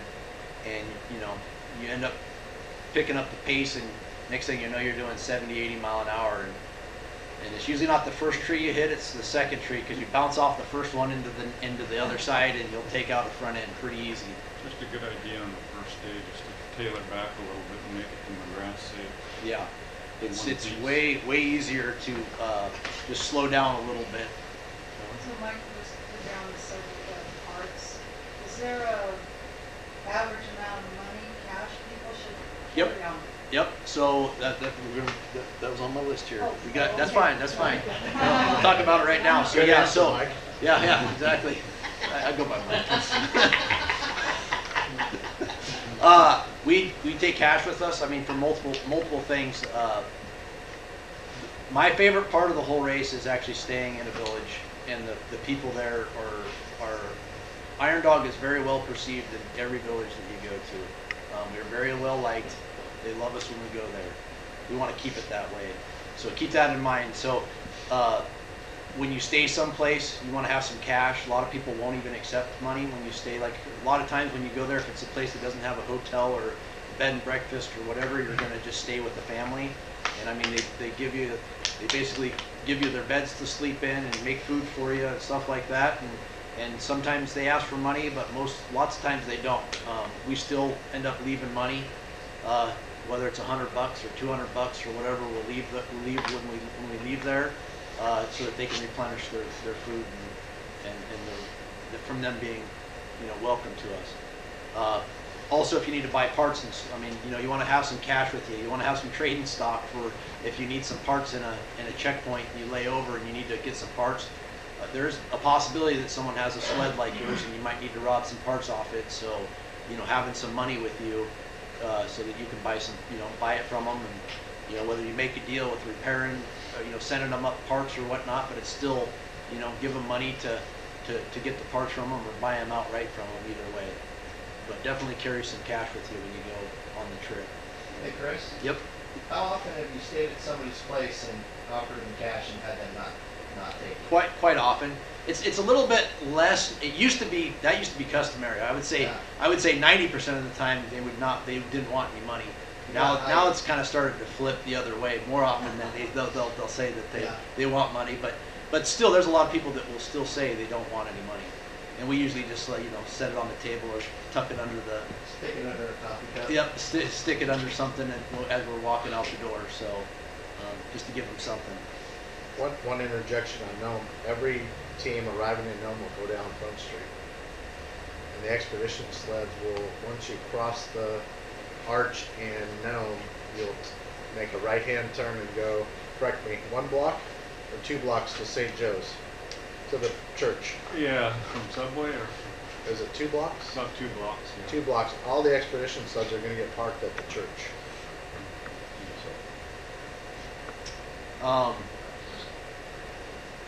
You're gonna, like I was kind of talking about, you're gonna have kind of this plan on where you want to go. Have a plan. A, B, C, and D. Most villages, like I said, won't have a place to stay. So once you get there, they'll say, you can stay with us. So usually you don't have to worry too much about it. You'll never have a hard time finding a place to stay. Yeah. They always want to help us. Yeah, the big ones are like the main hubs is where you want to, like I said, if you hadn't made reservations or found out somebody, if you haven't specifically made arrangements to stay with somebody, it's a great time to do that now. Don't wait. Getting a place in Nome. Sounds like the hotel in Kotzebue is available. Yep, there's 30 rooms. So reserved they'll be there. And Nome it's going to be kind of tight because they had one burned down. Yeah. Well, Nome is short 80 rooms, but if you need information, call the chamber. They're lining up other stuff. I think Paul Renke, he's going to open up his camp potentially. So we're working to make sure everybody's got a place. Yeah. I think that's all I have on the kind of like the where, locations, layovers. Anybody got any questions on those, on that? What is the impound, we're doing the expedition class, so you don't have to go stay at places. Yeah, you guys should just ride your machines to wherever you're going. Pro class there'll actually be a staging area. So when you get into a pro, like I said, most of the time they're marked very well. They have an impound, they'll have arrows and flagging, and it's pretty obvious. So if you're gonna plan on laying over, just kind of pay attention, and you can get your machines parked right away, get your stuff off, and get off the clock pretty quick. Going back to sled prep a little bit, break-in miles, we didn't talk about that. These new machines, if you're starting off with a brand new sled, your best bet is not to start with 0 miles on the race. You want to make sure that you still ride it and test it out. Last year, our machines really didn't start hitting stride until about 200 miles. So we always say try to put on at least 100 miles on your race sled before the race. Maybe again, depending on 100, 200 miles is a good mark to actually ride your sled before the race.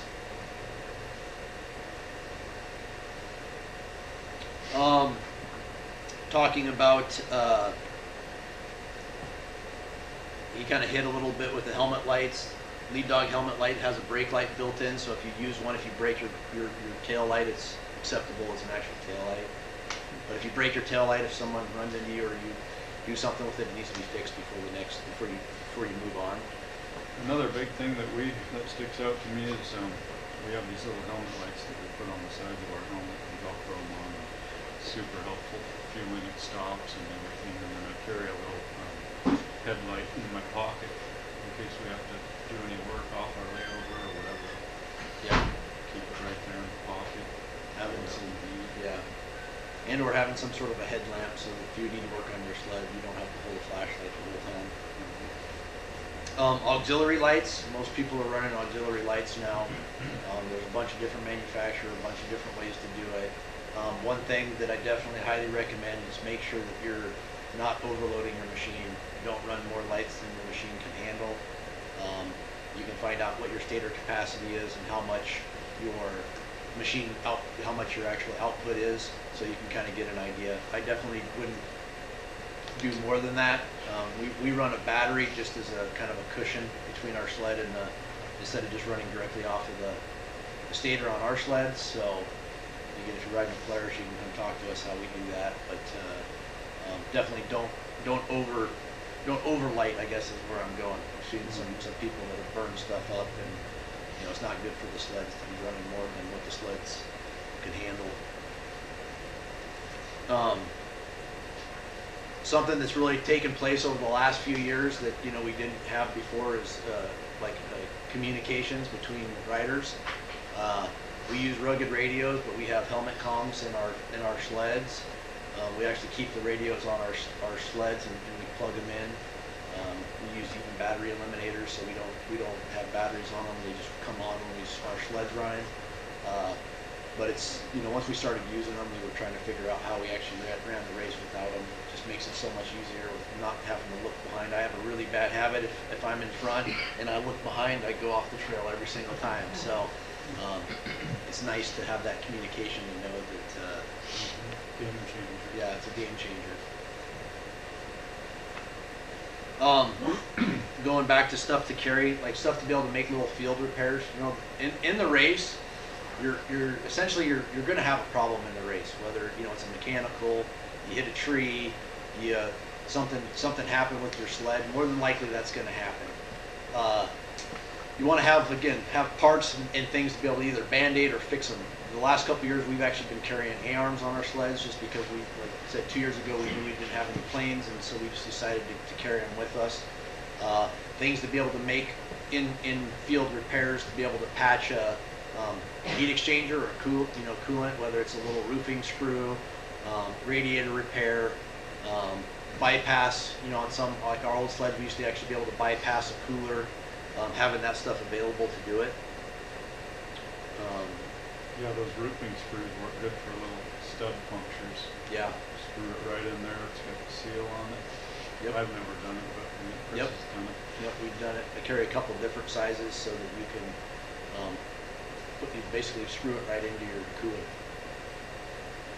That's a pretty common. That's something that does happen quite a bit. You'll see people either throw a stud into the cooler or something like that.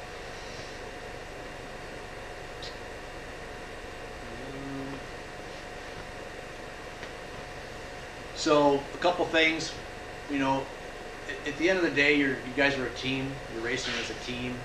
Even in the expedition class, you guys are all a team. Like I said, no matter what happens, you guys are going to have these problems. Fighting with your teammate is not going to solve any problems. So I think one of the things that you see between the successful teams and the non-successful teams is typically someone gets sour over someone else, and then it just starts snowballing and it gets worse and worse and worse.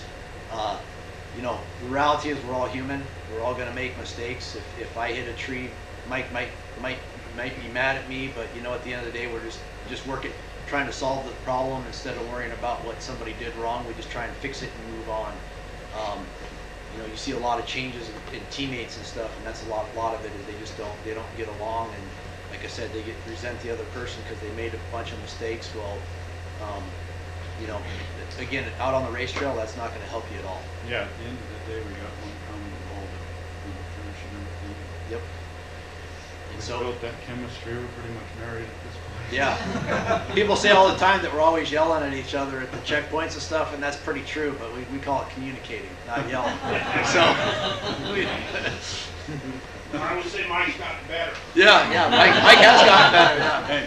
The first couple of years, I wanted to straighten. Yeah.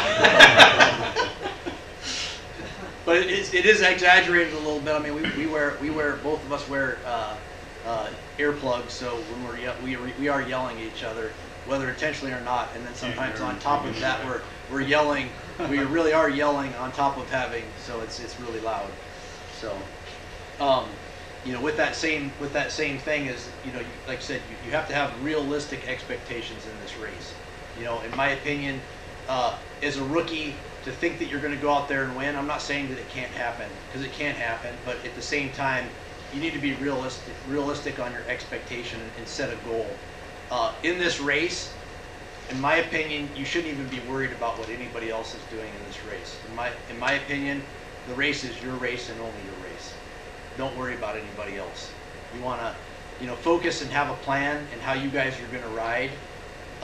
If you're out there and you're riding above your ability, when you're out there practicing and training, you're going to have a problem. It's just going to exaggerate that problem, and that problem is going to Sooner or later. Yep, it's going to happen. And if you're riding over your head, I mean, if you have like team passes you up and you try to keep up with them, they're obviously running, way faster at a pace or whatever. Yep. Don't get it in your head that you have to keep up with them. Maybe they're going too fast. Maybe they're going to destroy their sleds or crash themselves. And I have seen that over and over and over again. Don't get caught up in the moment of racing somebody. Ask Zach. Where he's gone. He left. Ask Zach. He'll tell you. Don't get caught up. Yeah. But a lot of people get caught up in someone passing them up, and now all of a sudden you're going to go faster than them. Don't get caught up in that. We see the biggest amount of mistakes happen right then and there. Don't race somebody else's race. Race your own race. I have gotten passed up multiple times in this race, and guess what? 90% of the time, everybody that passes me, I pass them back. And it's because they're in the ditch. They've hit the tree. Whatever it is, they have a problem. They're going too fast. Their machine breaks down. So again, ride at your ability, your sled's ability, and your ability is going to be the most positive way that you're going to do this race. If you have those issues, I can tell you people think it's absolutely amazing. Stopping and having to fix your machine for just 5 minutes, how much slower you can ride between those checkpoints and not have that problem in the long run is way faster than stopping every time and having to fix that. In the race, it's a snowball effect. I mean, it just moving forward sounds pretty simple, but it adds up quick. It adds up really fast. Every time that you stop and have to fix your sled, it's detrimental to your time. Like I said, you're way better off to slow down. Yep, you're way better to just slow down a little bit, and then again, not have to work on your machine. That's another point too, Chris, about slow down, taking extra pride, and not have to work 10. And Chris talked about being efficient in a checkpoint, knowing what you're taking on and off your sled. You think about 20, 24 checkpoints, you waste an extra minute, 2 minutes, 3 minutes. Now you're an hour putting that into your plan. Just not being prepared to get into that checkpoint, get your stuff off of the outlet clock. Yep. And there's times where an hour is first, second, third place. Yeah. And so. I mean, there's been minutes. I mean, that's right. I mean, literally a minute between. You can waste an hour at 20 checkpoints not having your stuff together. Yeah. I mean, even at a checkpoint itself, when you go to a checkpoint and get fuel, like I said, sometimes, in my opinion, it is worth taking sometimes an extra couple seconds to get something to drink. Because again, that's a snowball effect. If you get dehydrated, you're not going to catch up. So that little bit of time, it's about being efficient. At the same time, you're just kind of not thinking about what you're doing, taking your time, getting your oil, getting your gas. Next thing you know, you took 5 extra minutes at that checkpoint. Again, that's an hour plus at the end of the race. That's a massive amount of time. So just being efficient, trying to be efficient at what you're doing. You don't have to. Yeah. Don't freak out and try and hurry up and do something that you're forgetting something, because a lot of times, I mean, Mike was yelling at me to hurry up, and I forgot to hook, set lock my side panel on and took off, and then the side panel goes flying. We saved 0 time. As a matter of fact, it cost us minutes, because then I had to turn around and go back and get it. So again, being efficient is what you're trying to do. That was on a train. No, that was leaving Unalakleet. We were going across the sea ice, and I saw my panel go flying. turn around and go get it. Hey, Right. Chris? Yes, So I think one of the most important things Chris just hit on is being realistic. yes. These guys have been racing the top teams for 10, 20 years. It's important to remember you might be a great rider, you might be fast. We were racing one year and we thought we were doing really good. We were doing 85 on the way to Sweat, and Chris and Tyler passed us like we were standing still. They're sitting down.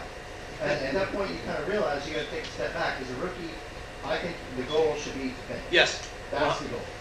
And that's where I was going with that. Thanks for bringing that back around. In my opinion, just finishing this race is a win. I mean, this is a hard race. Certain years, it's really hard to just finish the race. So your number one goal, I think it's a waste of time that you've spent the time. You've already spent the time and money and resources to be where you're at right now. To just go out there and ruin your whole race to try and be faster or whatever, in my opinion, it's a horrible. You're wasting your time. Your goal should be to finish, and you can build off of your finish. When you finish this race, you can build off of that on what your goal is going to be the next year. But you also want to see everything. The more you see this time, I mean, if you scratch and squint, and you get nothing out of this. Yeah, you didn't see anything or experience. Yeah. So again, having a realistic expectation, riding your own race. I mean, when it comes to like mental management and what you expect out of yourself, I mean, things to be thinking about too is, subconsciously, you can only think about one thing at any given time. So, think of that as you're preparing for the race. You can only really think about you can only think about one thing at a time. So what that thought needs to be is something positive. It needs to be something that you might need to hyper focus on, or something that you know that you're not good at. You don't want to focus on the negativity. You don't want to focus on the things that you're doing wrong. You don't even want to focus on the thing you don't want to do, because when you do that, you end up doing it. So, I mean, a perfect example, and I can tell you through experience that you say, oh, there's a rock right there. I don't want to hit that rock. Don't hit that rock. Don't hit that rock. Well, you're hyper focused on that rock, and you're going to want to go right to the rock that you don't want to hit. Focus on where you want to go, not where you don't want to go. And that applies to everything that you're doing in this race. That you want to kind of. The other thing is communicating with your teammate. Kind of talked about that. You want to know ahead of time. You want to try and ride together with them and kind of know what they, their signals, how they act, how they ride, all those different things. I mean, a perfect example is when you come up to a hazard and your teammate, the guy in front, say goes across an ice bridge and the ice is all out and there's this one little bridge and he's pointing, is he pointing at the hazard or is he pointing at where he wants you to go? You need to know that ahead of time, because if you don't, you're going to probably make the wrong decision. So again, having those communications planned out ahead of time, and kind of going back to what I was talking about, you may want to think about how you do it. Like, the reality is it's more positive to talk about where you want to go, not where you don't want to go. Because like I said, then you start getting hyper-focused on where you don't want to go. You still might want to show that there's a hazard out there, but again, just let them know where it is. Yeah, let them know, let people know, and you want to know what, again, communicate and know how you're going to communicate. Any questions at all? You guys wear the earplugs just for help with noise fatigue? Or? Yeah. It's so much. It's more pleasant of a ride with earplugs. Yeah. I feel naked without them nowadays. I think with that all that noise outside, I get kind of tense. I notice myself, if I forget to wear my earplugs, my muscles will be just tensed up and I'll be tense. I ride with earplugs, I'm relaxed, and I don't know, it's way more of a relaxation ride for me. You don't have that. And I can still hear it. Even being my age, I can still hear it. So do you guys have any, yeah. Even with the helmet comp, that we can turn them up high enough that we can actually we can still hear even with ear protection. what about your early morning extreme cold starts? I mean, is there something you want to share about that? Or? So, I mean, thinking about how you want to, again, this can play into your layovers and what you want to do. So maybe when you come into a checkpoint, you might not want to fuel up your sled, because if you fill it up after you do your checkpoint, it gives your sled time to warm up as you're fueling up. Making sure that your track's not stuck is a big one. Yeah, lifting it up, slamming it down. I mean, if it's 50 below, you're going to want to let it warm up a little bit. Yeah, before you You're gonna wanna, Just the basics. yeah, you wanna basically let it warm up. You wanna try and maybe get somebody to, the thing that we typically do, if we try and get the track to spin, if we can't get the track to spin, we'll, pull the skis and try and get the track to physically Or start if he- moving before we go. If he picks it up, you can use both ends to turn the track. And these belts are real stiff on it's like the 850 belt. Those are real stiff belts. It's not going to want to go when it's 40, 50 below, and don't smoke that belt. Yeah, and then so when you let it warm up, I think the biggest thing, and you'll see guys, we actually kind of idle down. Yeah, the river or I think you're something. better off. I mean, you don't have to let it warm up for 10 minutes before you take off. You can take off pretty early, but the big thing is you're not wanting to pin it. You We're don't always want watching to. our engine temps. Yeah, you don't want to be going full speed and stuff until your engine temp's completely up to engine. And then even some, we just basically take it easy when we leave a checkpoint. Let the suspension warm up, let the shocks warm up, let the engine warm up, let everything warm up. You can see the thermostat open on the gauge, and then pretty much after that you're good to go. Yeah. We're getting to a point where we're getting pretty close to wrapped up here, so you guys have any questions, any more questions for us? You guys are all experts then, right? There's gotta be some questions. What's the best place? So those big storms this summer, did anything change on the coast route-wise? Or are there anything that happens now in the communities that don't have certain things, Or, I don't know, is there anything notable that There'll probably be a little bit of terrain change a little bit, but I mean, I think it'll be less exaggerated in the wintertime with everything frozen and snow and stuff, but we'll just have to assess as we go, I guess. So I can say kind of on that same thing is something that I've observed over all the years, that whenever you're, like say even on the Yukon and you come into a village, whenever you get close to the bank, that's where all the hazards are, right? So when you're coming into a checkpoint, coming into Nome, when you're coming in on the ice in Nome, they've got a break wall there that's just got big, huge. That's going to be full of rocks and logs and stuff. Yeah, it's full of rocks and logs. Well, they have cleared the road too, so it's, yeah. I think Stacy's gonna run you into Nome right by Subway. So yeah. Come up by Subway on Main Street. So you want to be just that's probably, again, close to checkpoints is usually where most of the hazards are, whether it's barrels, logs, rocks. You're getting up onto a bank. And then of course it changes. A lot of it changes every year if you're right by the water, so it's never consistent. But you want to definitely be mindful of that. Two-way traffic. Yep. Go ahead, Buckland. Yeah. So two-way traffic. With we're hoping that I think that the intent of us, the intent of everybody kind of being held in Kotzebue is so that we're not getting into two-way traffic. Last year we did get into two-way traffic because there wasn't a hold in Kotzebue, so I think that was the intent to try and space that out enough. If there's not, just still be aware. No different than if anybody else is out there, that there could always be somebody coming. There's plenty of room for There's luckily in that point of the race, that's not. Even though some of it's single lane, most of it's pretty wide open. So we didn't have really any issues last year. But again, be careful that people could be out there. There has been years we've had to detour around open water on the Yukon River, and they haven't had really cold temps this year, so we'll be kind of monitoring that. Yeah, if you're practicing now and you're going there, I just got a phone call yesterday. The Yukon's not safe yet, but it's getting. Where do you buy your equipment? Which equipment? Like your helmets, your that gear, and your safety gear. Look at that turkey. Do it all. Yeah. Where does Klein sell their stuff? They're based out of Idaho, but there's dealers all over. Yeah. Alaska, Alaska Mining, having dealer Polaris, Alaska Rider, Infratel, Hoppers. Yeah, Hatcher Pass. There's a dozen dealers in the Anchorage Bowl here. Also. So we didn't talk about gauntlets specifically. Any recommendations, type? There's all kinds of different sizes. I've tried all different types and stuff. I keep going back to Doug's Fine Line. They're just they're warm. They're the perfect, tried and true. They just work really, really well.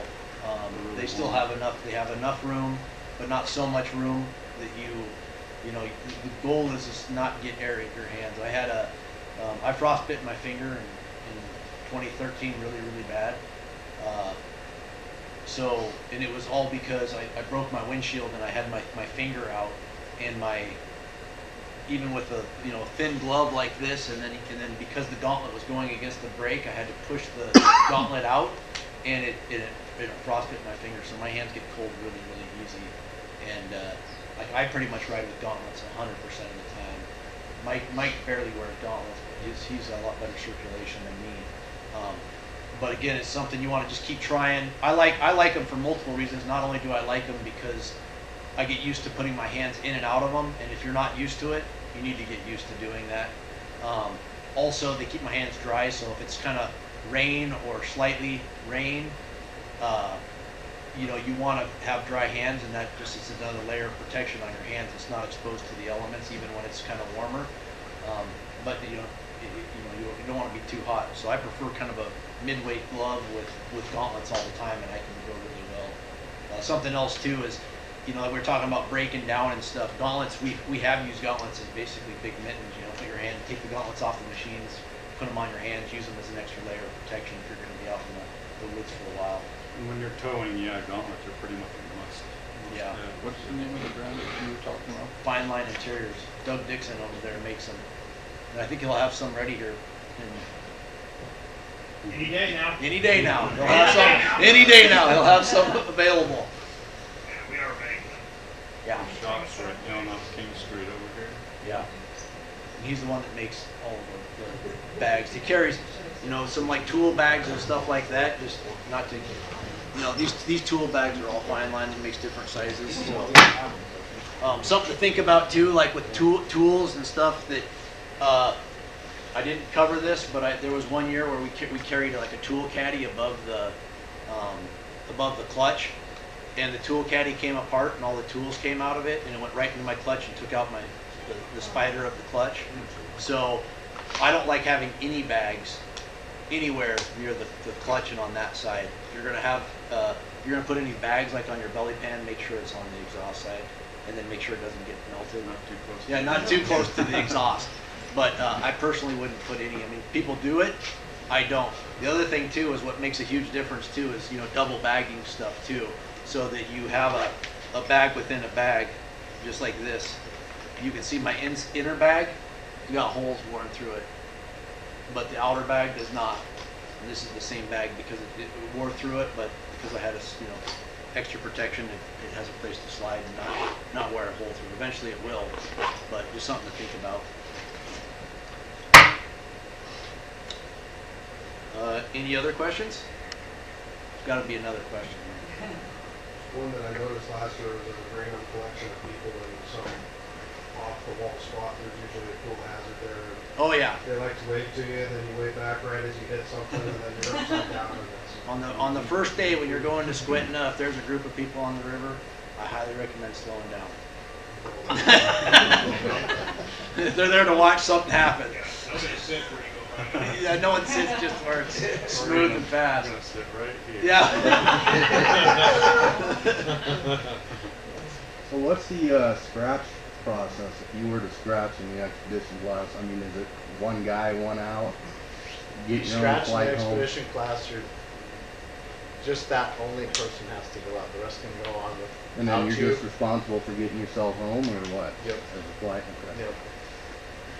So if two of you is in the expedition, your partner breaks down, Yep. he's gotta go, you can tag in With another team. Just gotta let the officials know, you gotta agree, you can't just say, I'm with you, no, we don't want you. Okay. Right. So you gotta be accepted on it. Okay. And then you gotta get yourself home. I mean, if you You broke gotta down. get yourself home regardless. Right. Okay. For the most part, the expedition group travels in one big group anyway. I mean, you're not very far apart, which is why I started off today saying, get to know your people around you because you're going to spend a lot of time with them. I think Robbie Shackle gave a guy a ride one time. Yeah, probably. Probably the That was last fun. time. Something Yeah, you else. can get on the back with me. Yeah, something else to think about too is that the race has evolved quite a bit over the years. From when I first started, it was very there was a lot of rivals and people that hated everybody.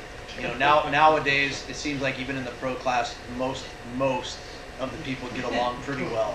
And I can tell you that, you know, helping somebody else in the race lots of times will go a long ways. I mean, we're all, even though we're competing with people, you know, you helping them get unstuck will go a long way for them helping you get unstuck. That doesn't mean if you're out there racing that if you have a problem out there, you know, don't expect somebody to come and help you because you had a problem. But at the same time, if it's something simple and you can help somebody out real quick, You're gonna remember it. yep, you're gonna remember it, and you're gonna, you know, get, you know, they're gonna remember that and help you back later on. And most of the time, you know, karma will come back in a positive way and also in a negative way. So, you know, treat other fellow racers. Something else like the first day, we leave in 2-minute increments, and again, there's people that are going to be faster that are leaving from the back, and people leaving from the front. You know, if someone's coming up behind you, you know, be courteous, just let them go by. If they've caught you and they've come up to you, that means they're going faster than you. Just go ahead and let them go. You know, sometimes that actually can work to your advantage too. You might pick up the pace a little bit. Like I said, I think the ultimate goal is to ride your own race. Don't be riding somebody else's pace.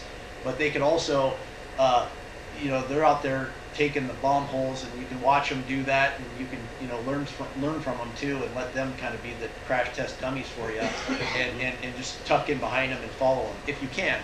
Again, don't get caught up in trying to pass them right back, because that's when things are, it just doesn't work out.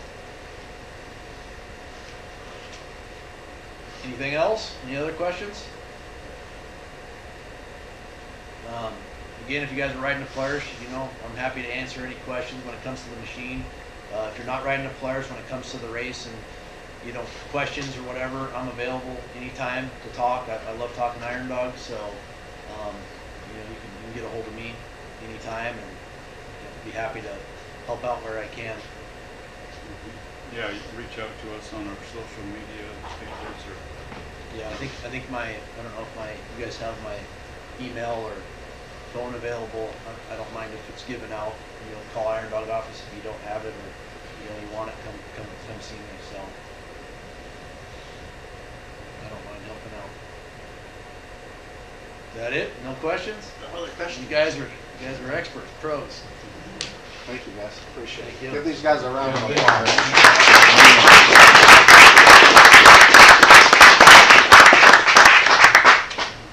Doug, as the president, you want to say anything to this group? No, I think I've interacted enough. Okay. Obviously, we appreciate everybody signing up and having faith in us as an organization. I think we're on solid ground. We had a nice knocking it out of the park. Thank you guys, and thanks for lunch. Yeah, thank you guys. You want to draw, what we got, 3 or 4 more prizes? 3.5. You got 2 behind it. So, draw another number, and then I'll close us up. All right, number is 4009 Oh, that's me. for stud package. I'm going to the bathroom. I gotta stop at the Stud front. package. For stud package. Slid a 20 in your pocket. And what is it for? For the stud package. And what trip was it? Oh, you're Rico, yeah. Stud package. That's next. What's that? Oh, unless you got those. He was stud There. package? Yes. That's what he won, okay. Yep. Oh, Lead dog, you right? yep.